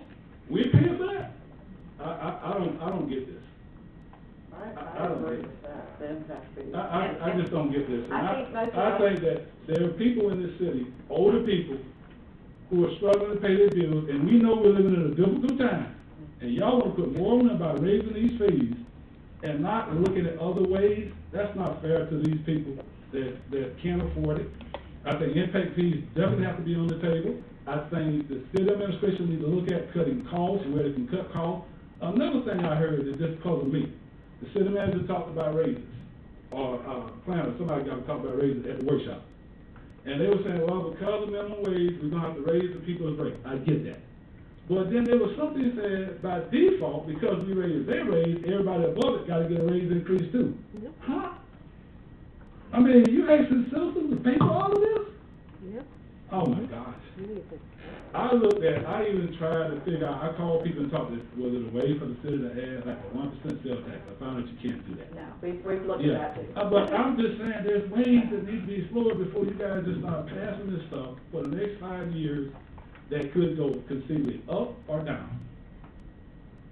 I'm concerned. And then another thing, I think I heard where, in the workshop, where you guys said that there was about $32,000 to be left, and I guess in reserves or something like that during the course of that workshop. You remember that? I think there's. Mr. Goodman, shaking his head. Okay. And what kind of reserves? We've got more reserves than that. Well, that's what I was getting to, because I heard them talking about as long as there's a certain amount of money left in reserve. But when I watch the council meeting every 2 weeks. When I'm looking, I see a request come up for this, and you guys approve it. I see a request coming up for this. I'm thinking, how do I keep spending money if they don't have money? That's second of all. And another thing, lastly, I would like to know where this plays into this whole equation. The city of Williston received funding. Now, we're still on the electric now. Yes, we are. Don't get on base with me. I know that this funding cannot be used, it can be used for one-time expenditures. But I'd like to know, because one-time expenditures, it came up in the workshop about these departments and their needs. It came up in the workshop, tell me if I'm wrong. The fire department, the police department, I want to know where the American Rescue Plan plays into this. Why can't some of that money be used to offset some of those things? It is offsetting some of these things. I didn't see it. There are 2 things on tonight's agenda that's being used for. But I don't know how much money the city got, but obviously the city got enough money that they can move some of those money for one-time expenditures, like the purchase of fire equipment, police cars. I know you can't use that money when you talk about salaries and stuff like that. I understand that. Infrastructure. Okay, but I'm just saying, as a citizen, I don't understand and I don't agree with passing this on to utility payers when you guys can look at raising funds through impact fees. You can use the American Rescue Plan for some things. It shouldn't be that we are put in a position where 15%, 15 point, what, Mr. Goodman? 15.2. Right.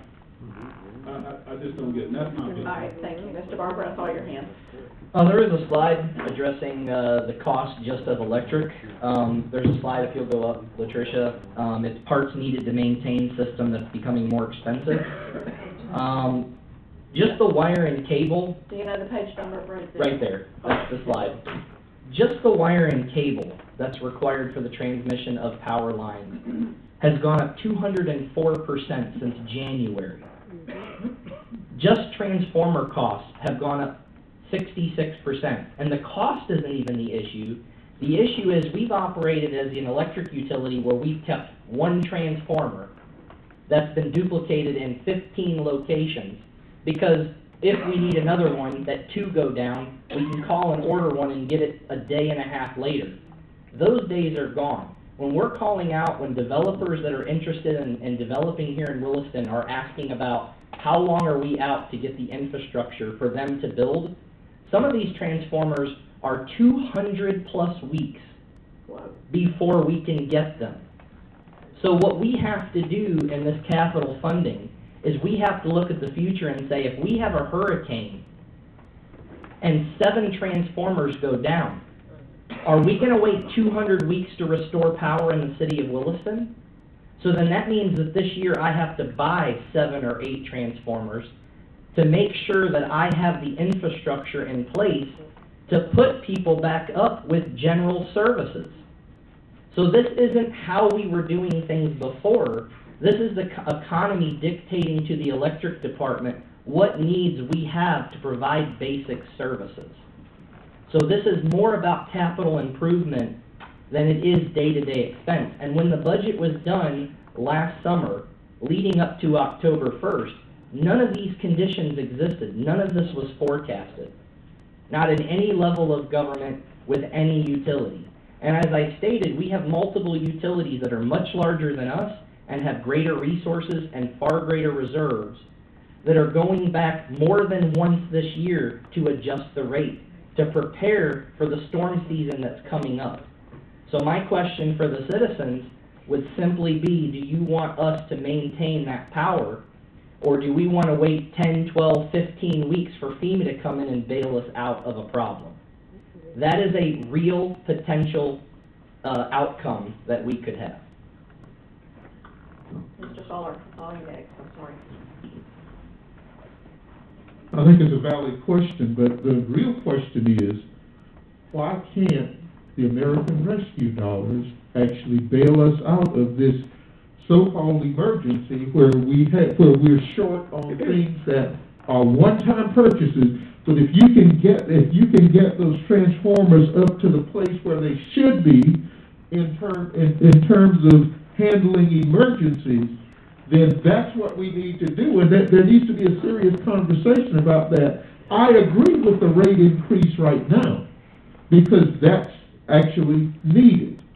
But then we need to find a way out of this situation, and that includes other things, like we keep talking about houses going in and no impact fees. We're talking about preparing for them, and yet that's on the present taxpayers, not future taxpayers. So I think it's a crime to actually not consider seriously impact fees. I agree with your impact fees, but I also want to comment that the developer over there that's building that, they're putting in all the infrastructure. We're not doing that. That's one. Will all the developers do the same thing? I say one thing is that we have to make sure that we're prepared, and impact fees are just one way to begin to look at it, but we need to look at ways to get us where we need to go. Go ahead and pass the rate increase. That's fine, because we don't want to be behind the eight ball, but once we get there, let's start making sure we look at alternatives that move us forward and keep us in a place where we need to be, rather than keep on chasing that elusive thing. I think we agree with you. Mr. Fuller, at one time, going back in the minutes, they did charge impact fees. No. We did. People had a fit. We actually refunded. The ones that did pay were actually refunded to the people that paid. But that was a different economic situation. It was a different council. You couldn't get it. It was a different council. It was a different. Yeah. I was not. I was there when we installed it, but not when we gave it back. Mr. Mayor, you still got something to say? Because I saw you next. Thank you. You're welcome. Mr. Barker. Yes, sir. Did you prepare all these charts? In cooperation with FMPA, we cooperatively prepared, but they did the majority of it because they're our agency that we rely on. Okay. I just wanted to compliment you. Oh, no, I can't take credit for them. Beautiful charts. I have studied them until I am dizzy. They're easy. I'll pass on your compliment, Mr. Mayor. Okay, well, I'm complimenting you, you're complimenting whoever helped you. So my question about the charts is the veracity of the information on it. So this is a broad study that FMPA has for their entire membership. Okay. Which consists of a massive amount of power providers. And FMPA does not produce any of these charts. They also have a legal team, an attorney that specifically gives them advice on what information they should release. So all of this is done through a legal review and a process through FMPA. That's why we pay membership through them, and that's one of the benefits of our membership through them, is to get this information We'll get emails regularly from FGU, from FMPA. They're both wonderful organizations that say, member survey, and they'll ask us a bunch of questions. And sometimes I have to go to billing, and sometimes we have to look at some of our regulatory reports. We send in that information, they compile it, and they come up with findings based on the information that they receive from power providers, from utility power providers.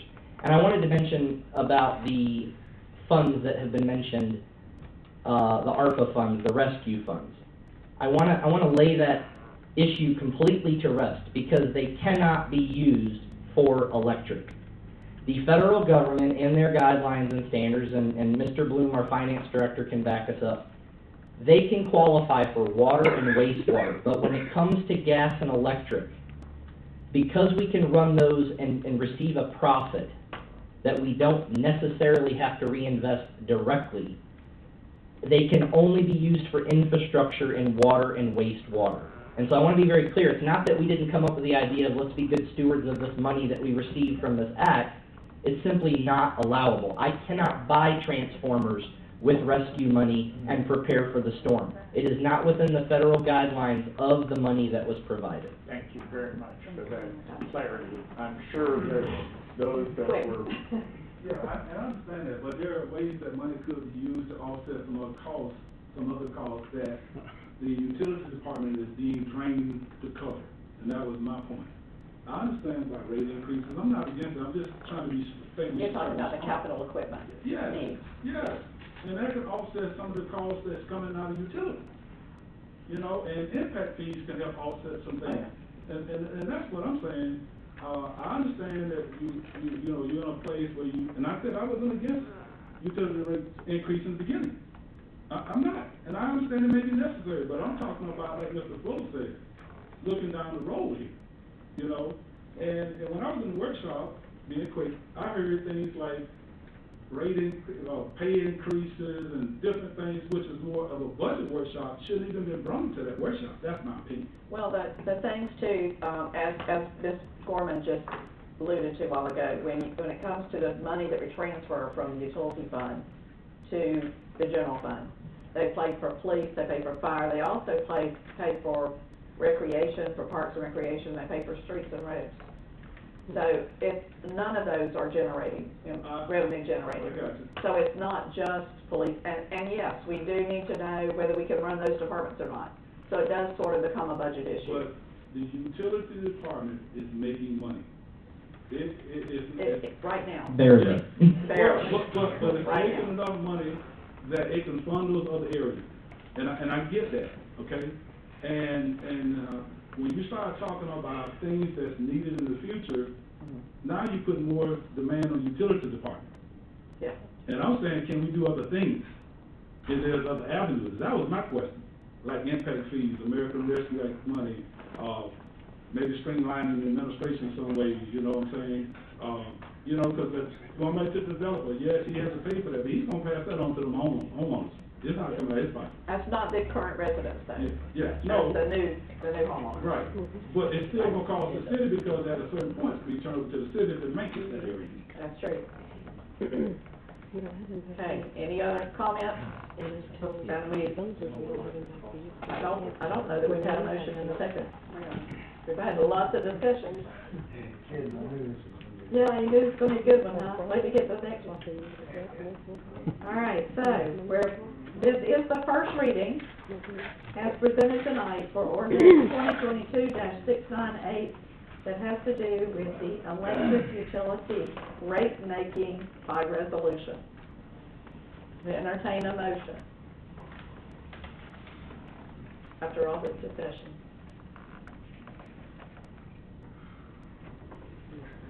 May I ask what the alternative is? You can. Thank you. If you don't do this resolution, what is the current procedure for rate change? So if we don't increase our rates, what is another one? So if you don't. Procedure. Ordinance, we have to do it by ordinance. Every time we change rates. That's correct, and that's correct, because resolutions are policy, so it's easier to, keep up with the fluctuation, so to speak, instead of going back to public hearing. Regardless if you do this ordinance or not, we will still continue down this path of rate changing. Yes. It's just, Yes. this ordinance is designed to make it easier. Correct. Thank you. Question, how would it affect if we did make it, the rate change actually physically start at the beginning of the new calendar year? Instead of that 1 month prorate or whatever? I mean, we'd still do all the vote and all that, but then just push it to where it I mean, actually goes. I don't believe we would prorate it. I mean, it would just start when it started. That's really a question up to the Public Service Commission. It's whenever it comes back from them, and Correct. they'll tell us when it can go into effect. That's the regulatory board for gas and power and other services that they dictate a lot of that terms. Once the council sends their desire of what they'd like to do, they review that policy, on behalf of the citizens. That's what they're there for. And if there was something that would be flagged or was not in compliance with state guidelines, they would send it back to the council with recommendations. But keep in mind, we're in recovery, we talked about that during that workshop. We're only a few years away from our electric being, revenues being depleted. We're trying to recover and get back on our feet. We're trying to provide for the necessary capital so we can keep our utility running. And that's why it's so important that we get this done. Otherwise, the only other option from that is get rid of the program somewhere. May I ask, we have, some time back, when we entered into this program that has managed to keep our rates down, Yeah. there was a set number of years on that. Do you know when that expires? Talking about our agreement with FMPA, I don't have it in front of me. Do you recall, Donald? FMBA's contract, I believe, comes up in like 5.5 to 6 years. That we would review. We had a set number of years. Well, where you're referring to, the 7 years that came up, is that it was projected savings between if we'd stayed with Duke and if we had gone with FMPA for bulk power purchase. Right. And what that was $7.5 million spread out over 7 years. It has nothing to do with the rate or what we're bringing in revenue. It had to do with cost of bulk power. Purchase of bulk. Yeah. My memory is that there was a timeline that we entered into that agreement with, and you're telling me it's another 5 years from now? Yes, the contract with FMPA would come up for review for bulk power purchasing in many years from now. Okay, thank you. Yes, sir. Entertaining a motion. I make a motion that we approve the first reading of the ordinance 2022-698. Thank you so much. Do I have a second? Second. I have a motion and I have a second. Do I have any further discussion from anyone? All in favor of the motion say aye. Aye. All opposed, same sign. Motion carries. All right, we're gonna move to item F, which is first reading of ordinance 2022-699, an ordinance of the City of Williston, Florida, removing Article 5, Gas Systems, Chapter 40, Section 40-1 through 40-237 of the City of Williston Land Development Code and replacing it with new language, specifically Section 40-171, Municipal Gas Systems, Section 40-172, Definitions, Section 40-173, Availability, Section 40-174, Application for Service, Section 40-175, Residential Development, Section 40-176, Individual Premises, Section 40-177, Authority to Turn on Gas, Section 40-178, Maintenance of Meters and Service Lines, Section 40-179, Meter Locations and Delivery Pressure, Section 40-180, Gas Consumption, Section 40-181, Testing, Section 40-182, Tampering, and Section 40-183, providing for applicability, providing for severability, providing for codification, and providing for effective date. My goodness, thank you very much. Mr. Barber and Mr. Guthrie and Ms. Hall of FGU. Thank you for coming. So, yes, council, so I'll make an introduction before, our representatives from FGU, come up and answer some of your technical questions. The whole perspective on the gas, listening to the citizens, many of them making the comments tonight that are verified through why we're doing this. Electric, water, wastewater, stormwater are all codified in, Muni Code, and developers are responsible for that cost. Looking for other revenue and creating other areas where we can increase not the rate, but our participation in a utility that seems to have been neglected even though we've had it since the 1950s. And that is that we looked at the gas and we realized that there was no push for development to join onto our gas system. So what we did was we went to other towns who are doing their gas program really well, Lake City, Leesburg, and others that are members that have similar systems to ours. And we said, what are their ordinances? So we took the entire current gas ordinance and we crumpled it up and said, it's gone, is what we'd like to do.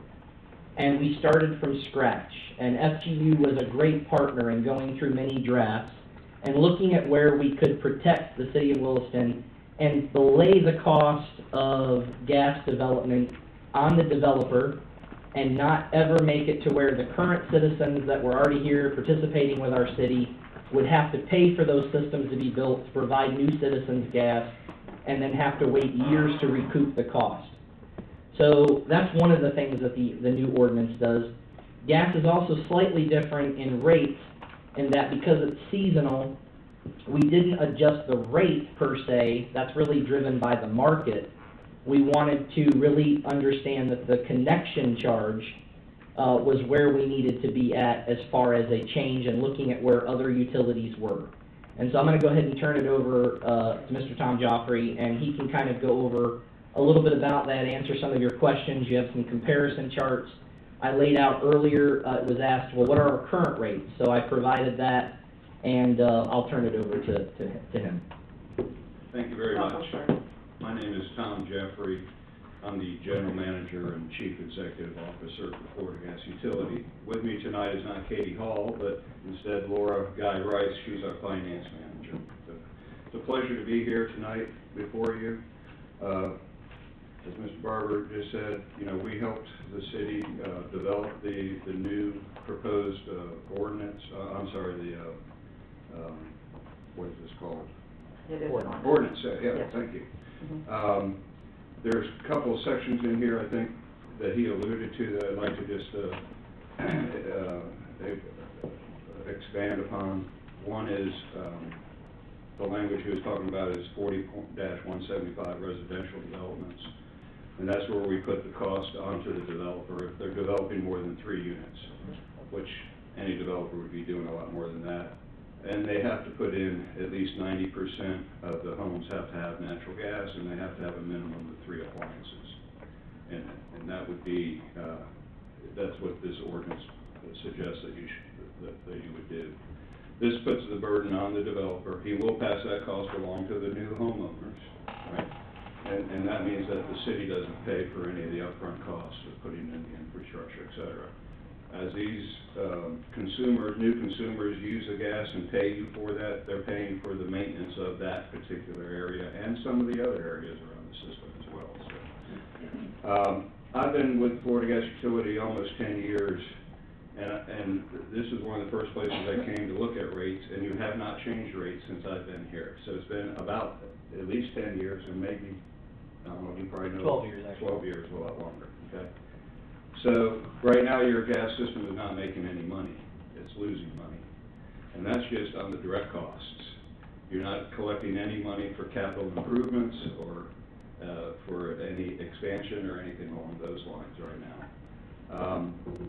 Costs have gone up significantly in the gas industry as they have in the electric industry this year because of the current circumstances that we're in. But that's not really what's driving these rate increases. This is just kind of catching up for what hasn't been done over the last decade or 12 years, where rates could have been increased marginally each year instead of waiting and now having a pretty large impact on your customers. So the other point that I put, the other part of the ordinance here that's a little bit unusual is in section 40-173 availability. It defines what your service territory is, and it defines how you will expand that using a maximum allowable construction cost calculation to determine if you can expand it. In other words, if a single customer says, hey, I have a business here and I want natural gas, you can determine whether you can run it for them at no cost to them or whether they have to pay for that. Then there's an area called service area, and this is for commodity sales only. This is a new program that we brought to all of our members, and it's the ability for you to sell natural gas to large industrial customers and make quite a bit of money off of doing that, okay, at no risk to the city. You wouldn't have any payment risk that the industrial customer doesn't pay or anything like that. We have this in place in 2 other cities that are members, and all they do at the end of the year is hold their hand out and then we put money in it for them. And so this will have you set up to do that if you have an industrial type customer nearby that could qualify under that program. So you would already have everything in place that you would need to take advantage of that, and that could be a real money maker for the city. And they have to be a new customer for that program. It could be an existing customer anywhere around the state. Okay? And so it could be a new customer, it could be existing customers. So, and you would have the ability to provide that sale to any industrial customer located anywhere in the state of Florida.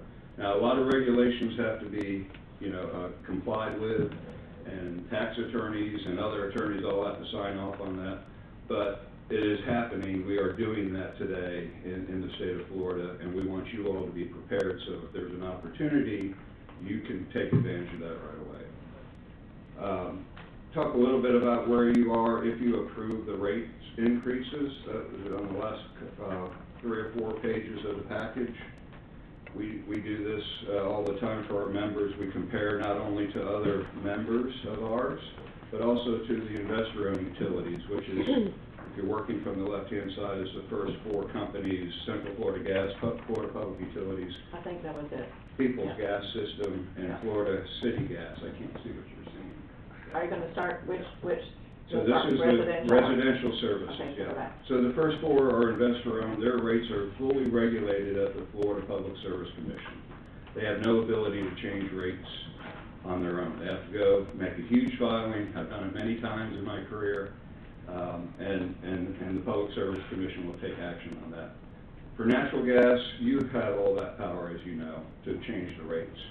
And so even with the proposed rate increases, what you would see is the typical monthly usage is 1,500 cubic feet, and your rates have been adjusted to account for that because you bill in cubic feet, not hundreds of cubic feet. And so 1,500 cubic feet, your customer bill under the new rates would be just under $35, $34.96. The highest is $47.62. That's the company I used to work for. Okay, so Florida Gas. And the lowest is probably $29.23 Lake City. But they haven't adjusted their rates in a long time either. Okay? The next sheet is commercial rates. And again, this is 100 cubic feet of gas. And for commercial, Williston, you would have, their bill would have been about $256.90. That's about middle of the pack. Okay?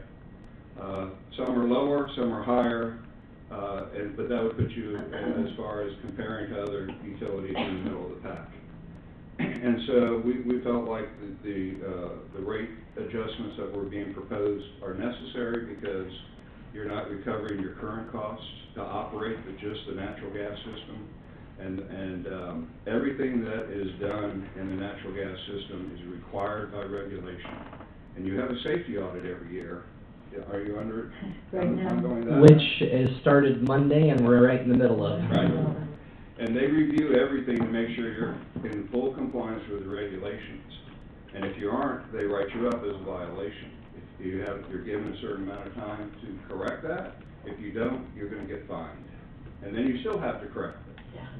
Okay? So our job is to help you all stay away from that. And one of the ways of doing that is you all have added staff in that area. And rightfully so. You are very short-handed, and you are not complying with the regulations in the past. Even though the Public Service Commission may have said you were, the reality of it is that you were not, and this becomes a public safety issue. And so it's very important that the gas system in particular pays for itself, okay? It does not need to be subsidized by electric or general fund. It's not fair to ask an all-electric customer to subsidize a gas customer.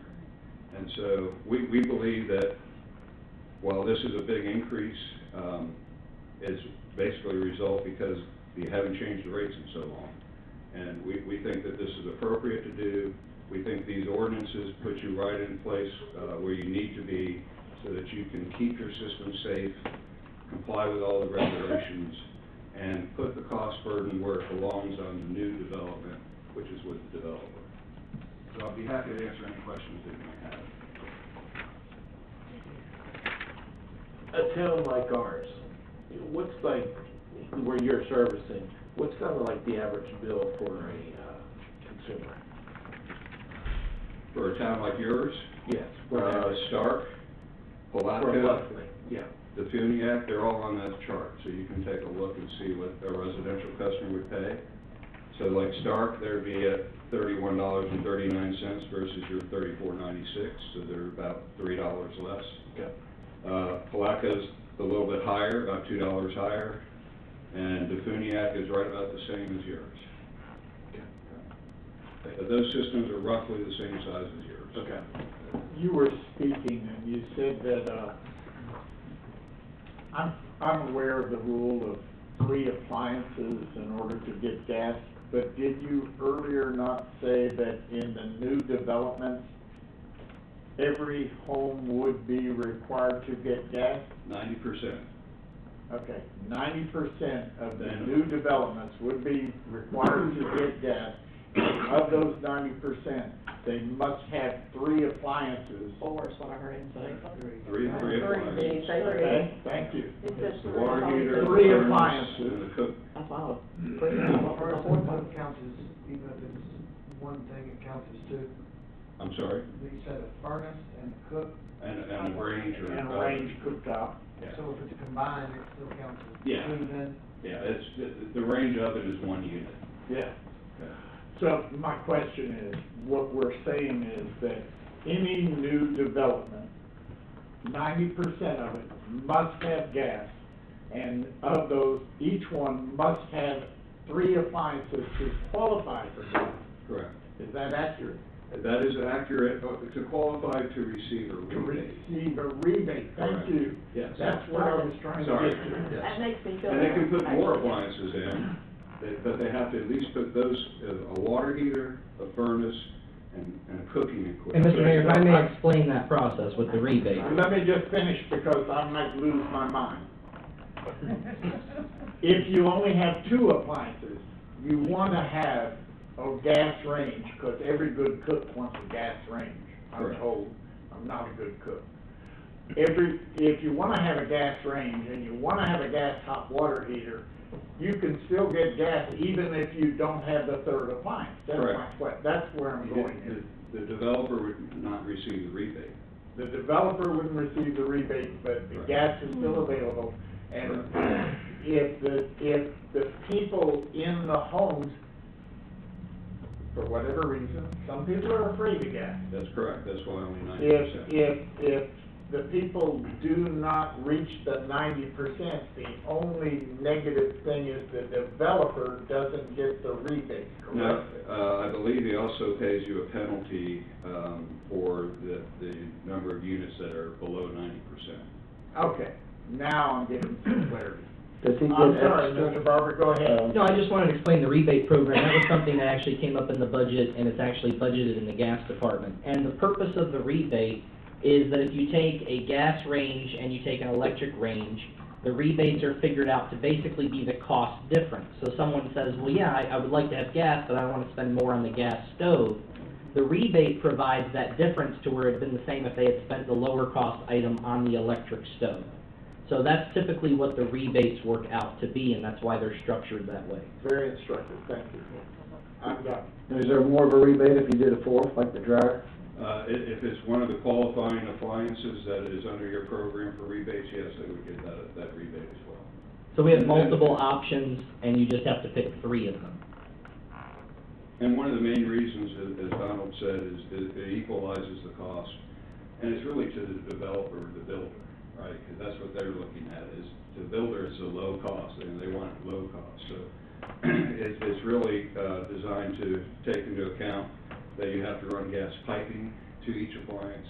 Some of the appliances need to be vented, like your water heater. And those are extra costs that you don't have with electricity, where you just plug it into an electric outlet. And as far as I'm sorry, say that again. Gas logs in the fireplace. Yes. That count. Not as a heating source, no. No, it has to be a whole home heating source. It's gotta be a furnace. Does it count as a gas appliance? Yeah, gas fireplace. The ordinance specifically says a gas water heater, a gas furnace, and a gas range or oven. Okay, Are the 3 that's appliances. clarity, I love clarity. Anything beyond that could qualify for a rebate if it's underneath your Gas program, dryer. but it does not qualify. If they only have 2 of those 3 and they put in the logs, they don't get any rebate, because they didn't put in the 3 that are required by ordinance. Got it. Thank you. Robert, got anything to add? Yeah, I just wanted to add about the developer, if they're being adverse to this. We have an example of Lennar, who's gonna be taking over the Armstrong Country Lane Estates. And when FGU was our advocate and approached them and finally got in contact with them and said, we really want to approach you about, we know you don't have to do gas because this isn't passed yet, hopefully it will, but if it ever became law, you're not under that, you're already vested, so would you be interested in gas? And they said, absolutely, it's a no-brainer. Because what they found is that about 11% increase in the value of the home. So when person who purchases the home from the developer first of all can increase the price for a home that has gas accessibility, and then when that person goes on and sells that home as an investment, they're looking at if their neighbor and them have the same house and the same lot size, but their neighbor is all electric and they have gas accessibility, their value of their home is approximately 11% better on resale.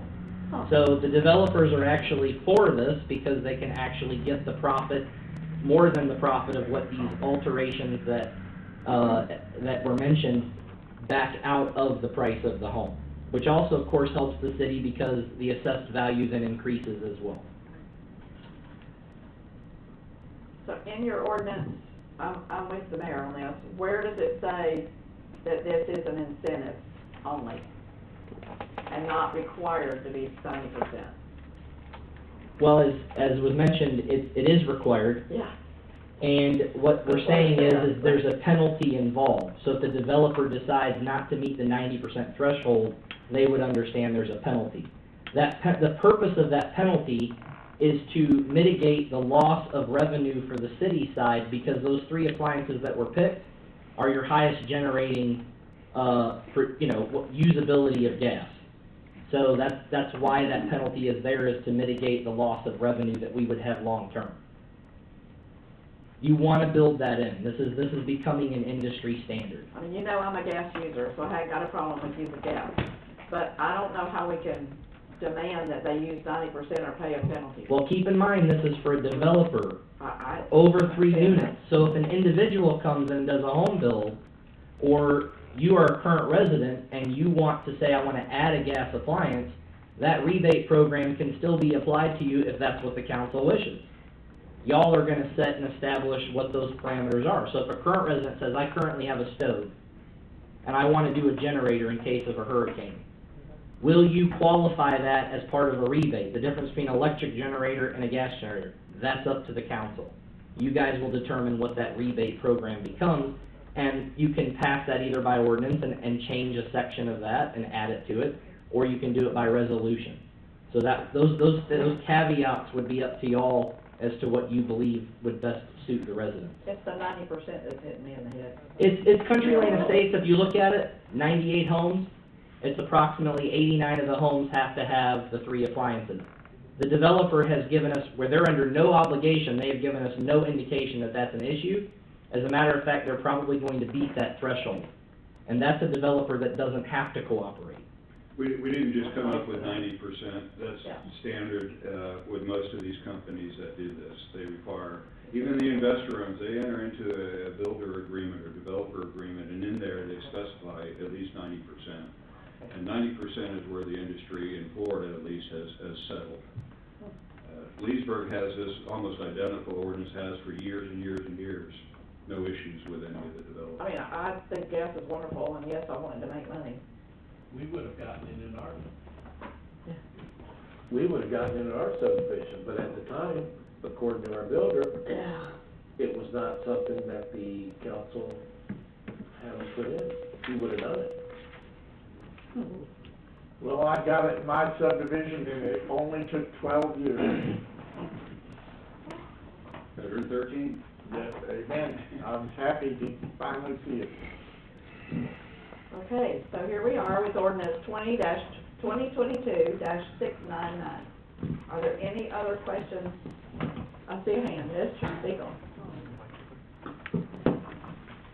Thank you. Yes, ma'am. I just, don't try to distract me. Pardon me. My question is not necessarily as a department head here, but as a resident.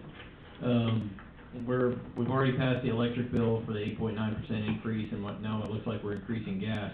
What should I expect to pay with both of these being passed end of month, additionally on top of what I'm paying right now?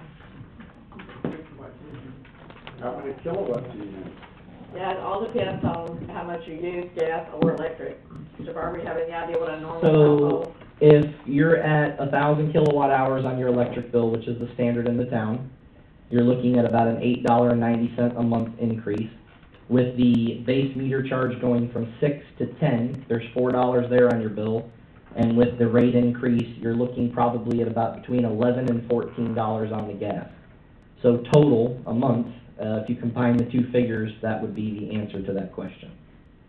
I don't want to try and do it in my head, because if I'm wrong, it's televised. So $29. Yeah, about $30 a month. Yeah. So that's the answer to your question. And that's for residential, what about commercial or these businesses? So both are regulated by the Public Service Commission. You can't punish the commercial or the residential. You can't put the burden on either squarely on one or the other. You have to do an equal increase. So we are doing an equal increase because that's all that's accepted by the Public Service Commission. You can't target commercial and you can't target the residential. So it's across the board. Equal meaning percentage, Equal meaning percentage. not dollars. So someone on a fixed income in 4 years possibly could be sleeping in Heritage Park. Basically, on a fixed income, mine would go up in 5 years, probably 100 or more, just for electric. Electric, 8.9%, and then next year a 1.2. Wait a minute, no, if it goes up 15.2%. $15.10%. No, electric would be 8.9, and then. And then you go up again? Right, but at that point, no ma'am, the proposal on electric, going back, was the following year, the recommendation is like 1.12. But if you add them all together, you got Mr. Goodman's Then you get 15.2%. Right, I understand that, but as I said, you're gonna look at it annually. That's why we're removing it from ordinance and putting in a resolution, because it may not go up 1.2 next year. That's for council to decide. You look at the economic factors, you look at the industry, you look at what's going on with emergencies, and you adjust that based on the need. It's not a one-size-fits-all. It's something that we need to get away from waiting 12 and 15 years to look at, and we need to look at each utility every single year to be good stewards of that utility. And if the economy changes tomorrow, and all of a sudden the supply chain issues go away and things return and settle down, you lower the rates. So we're not always coming and asking for an increase. as proven through 2006, we've actually decreased rates in many utilities. So we have done that before. We have a track record. I think we did that in 2018, Yes, ma'am. something like that, yeah. Okay. Trying to wrap this electric and gas. Okay, I'm still waiting for a motion. I don't think I got one. You did, you know. I've been I am asking. so glad not to be in the hot seat anymore. Yeah, I've been called so long I can't remember, but I don't think I got one. I don't think. I've called for it a couple of times, but I haven't got don't it yet. remember you reading all the. If I Yes, could, I'm if not I reading could it add, yet. don't forget our gas utility right now is running in the red. Yeah. So it's being I did supplemented read by electric utility. Right. That's where some of that Right. comes to going. So, yeah. Mrs. Gorman. Yes, sir. This has been repeated. This has been repeated a number of times, and I just want to make sure I understand, okay? Utilities running in the red. Am I correct that our utilities are only running in the red after they have contributed to the general fund? That if there was no general fund, which is required and necessary, but I just want to make sure that I understand, and my memory is that all the utilities are in the black until you take the general fund. Gas is not one of them. No, Gas sir, is not- Mr. Mayor, gas is approximately $9,000 in the red this last fiscal year, and then on top of that, they loaned $200,000 to capital improvement fund. But even before the transfer, we were already in the red. That's my question. That's correct. Yes, sir. You're saying that gas, because my memory is very possible to be faulty, that gas has never operated in the black before you take money out of the general fund, or is that a recent development? The only reason why we're that close at 9,000 is because of bringing on B&G a year and a half prior. It was worse at It one was time. much worse Yeah. before then. So it's So always it operated is- in the red? Correct, since, I mean, I can't tell you since the 1950s, I it's always understand. been. But in most recent understanding of finances, we haven't found anything recent where we operated in the black. So what happened is with B&G, that helped us a little bit. And then with Country Lane Estates, understanding we didn't have an ordinance in place at the time, we negotiated with them. And thank you, FGU, for helping us with that and got them on board without the ordinance being in place. So that helps us get it, out of the red also, but we still need to get our rates right. Okay, you cleared it up for me, I just like clarity. Madam President. Yes, ma'am. I wish to move. Oh, thank you, Lord. I wish to move first reading ordinance 2022-699. Because you're cold, right? I am freezing. I have a motion, do I have a second? I have a motion and I have a second. I hope there's no more discussion, but I will ask. Oh, go ahead. All in favor of the motion, say aye. Aye. All opposed, same sign. Motion carries. Thank you so much.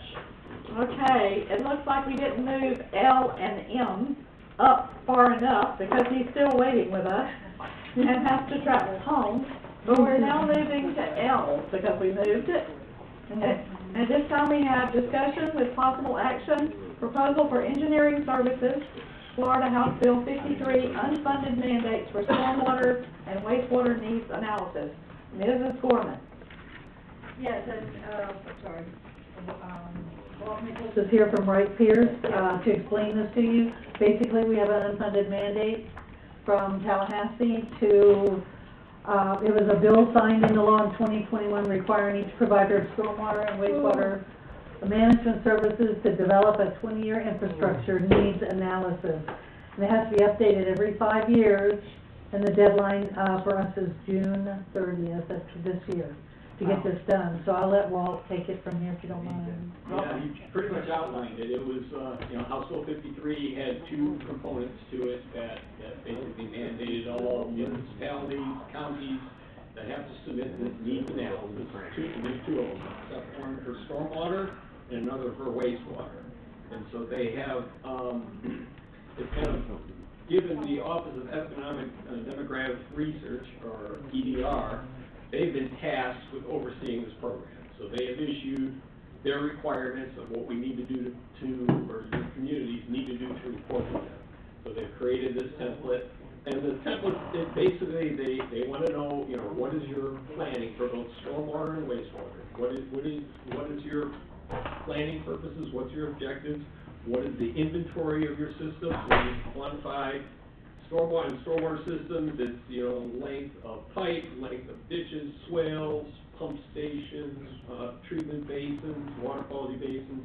We have to do that inventory and report on that.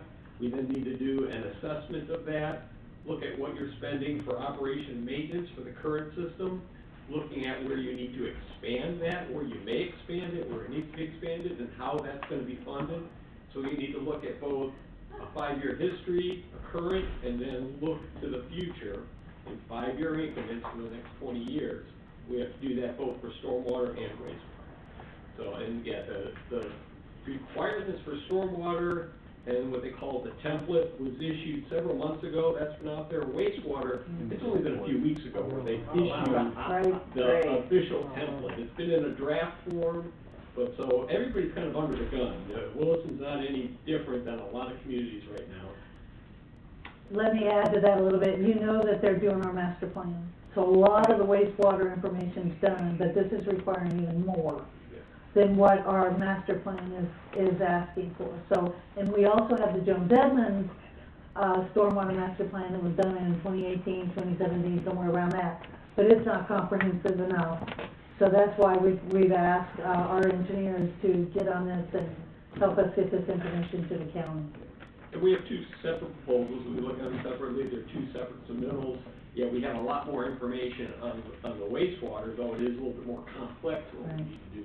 We have very little on the stormwater, which isn't different for a lot of communities.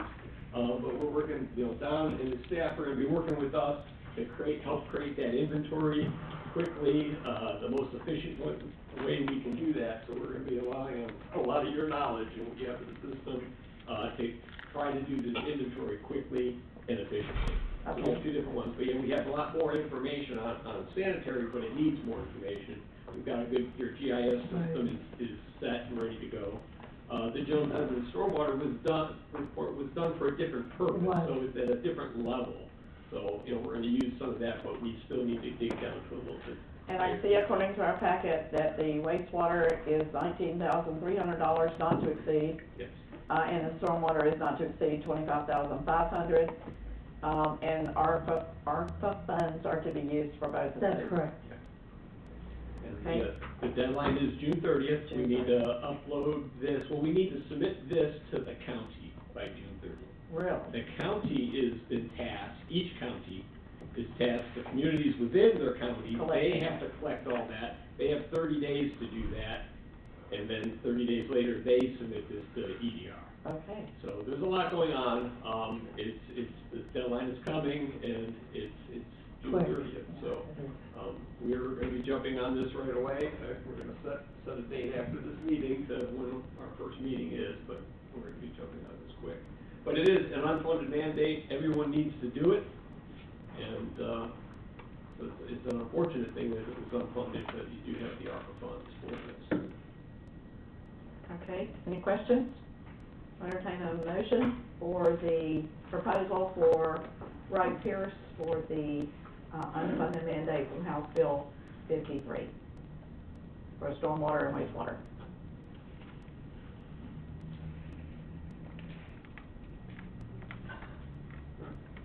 Maybe? Okay, come on, y'all. Please. There is no number assigned, just need a motion for the stormwater, wastewater, needs analysis. I move, because we have to. I please move the possible action proposal. Thank you so much. You want me to read the whole thing for instance? You don't have to, I read it already. Thank you. Thank you. Do I have a second? I second. I have a motion, I have a second. You can make motions, you know. I heard you talk while ago. Any further discussion? You would put that on me. Yeah, he is, he's looking at you. All in favor of the motion, say aye. Aye. All opposed, say sign. Motion carries. All right, item M, discussion with possible action, proposed CDBG grant project with Wright Pierce. That would be Community Development Block Grant for those who might need to know.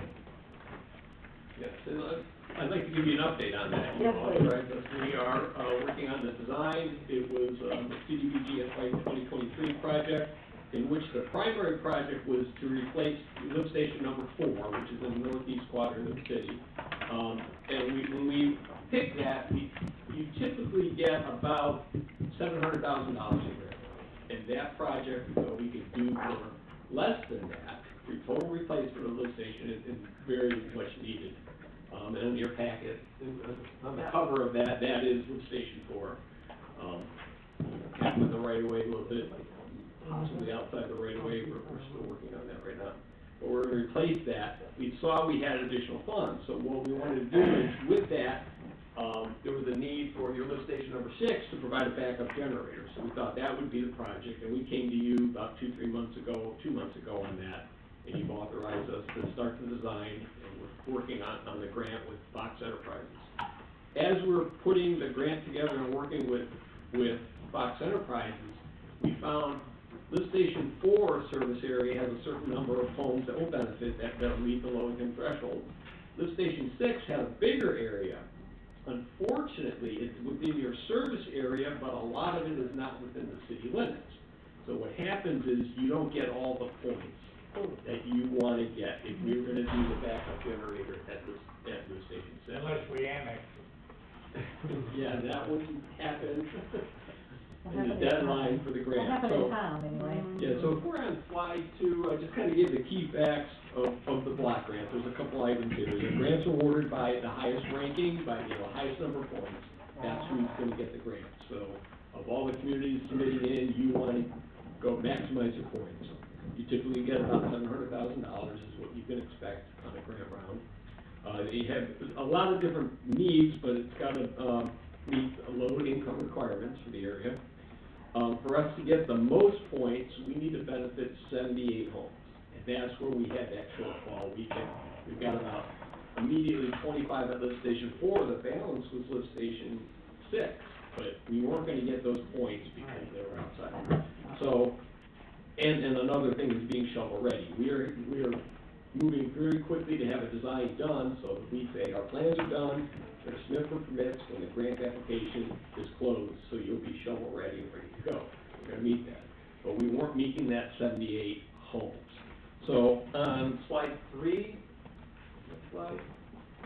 So this shows on the left, lift station 4 service area roughly, those are the homes that were going to benefit on the left side, lift station 6. To the east of that, that was its service area. So that was our initial envision projects. On slide 4, again, that's just this is what we're replacing, lift station 4, being totally replaced. That's still the project. That was always our primary goal. That was the main objective of phase 4, and we're still doing that. Slide 5 is just a view of lift station 6. The lift station's in good shape. We just wanted to get a permanent backup generator there. It's just not going to work with this round of funds. So what we're proposing, and we're working with Fox Enterprises and talk with staff, instead of doing lift station 6 area, if we move immediately south of lift station 4, on the other side of Noble Avenue, southeast 9th Street, 9th Terrace, and 10th, the pavement there could use some renovation. Oh, yeah. If we were to resurface those, we'll pick up enough homes. We have, I think, a threshold. We'll exceed the 78 home threshold by about 7 or 8 is our rough count. So we've got a cushion in there. So if we move to spend the additional balance of money that we think we're going to have from $700,000 and resurface those roads, we'll get the full points in our application. So what we'd like to do is not do lift station 6. Focus on the roadway. There's no change in the engineering, the fees we were going to do to design the backup generator, the electrical, the foundations and so forth. We're not going to do that, but we can prepare the plans for the resurfacing for this within the same grant, within the same period of time. So this is what we can do for you to maximize the points in the selection process. That's terrific. They need to be paid anyway. we think we make the criteria. Great improvement. So that's where we're heading right now. We wanted to keep you apprised on that. You know, there might be some other funds and different things in Lift Station 6. We did look at Lift Station 6. That area is still a candidate too for septic to sewer. There's a lot of homes within that area that don't have sewer. That was a much bigger cost than what we can do with the $700,000. That's another project, another phase, and another source of funding that we can go to in septic to sewer for that. It just wasn't appropriate for the CDBG. So, but we thought the paving would be one of the best options for people to do that. Right. Okay, so everybody agree with that? If so, I need a motion that we change. Any discussion at this point? It's just discussion? Yeah, Okay, don't need a motion on it. so no action. Again, the primary Lift Station 4 has always been the primary focus. It's still the primary focus. We just want to make sure we maximize the grant and the points. Perfect. Thank you, Mr. Nichols. Council President Jones? Yes, ma'am. Who said that? Me. Yes, hi. I'd like to also add that to maximize our points to win these grants for these amazing projects, we also need our task forces Yes. to be fully staffed. So if anybody would like to be on our CDBG task force, we have already put out that we're meeting, I think, in June, right, Latricia? But I don't have, I gave you one, did you put that one down? I have, yes, but I need the 51%. So we'll do another blast, and then that'll be it. See if it's not somebody else. Mike's got one for you. Okay, Madam President, we are moving back to item G. I hate to backtrack because we're doing so good. Oops, sorry. can we take a 2-minute break? Okay, 10-minute break, sorry. No. It is 20 minutes after 8, we'll be back at 8:30. No. Thank you. When that lady says she needs a break, a break.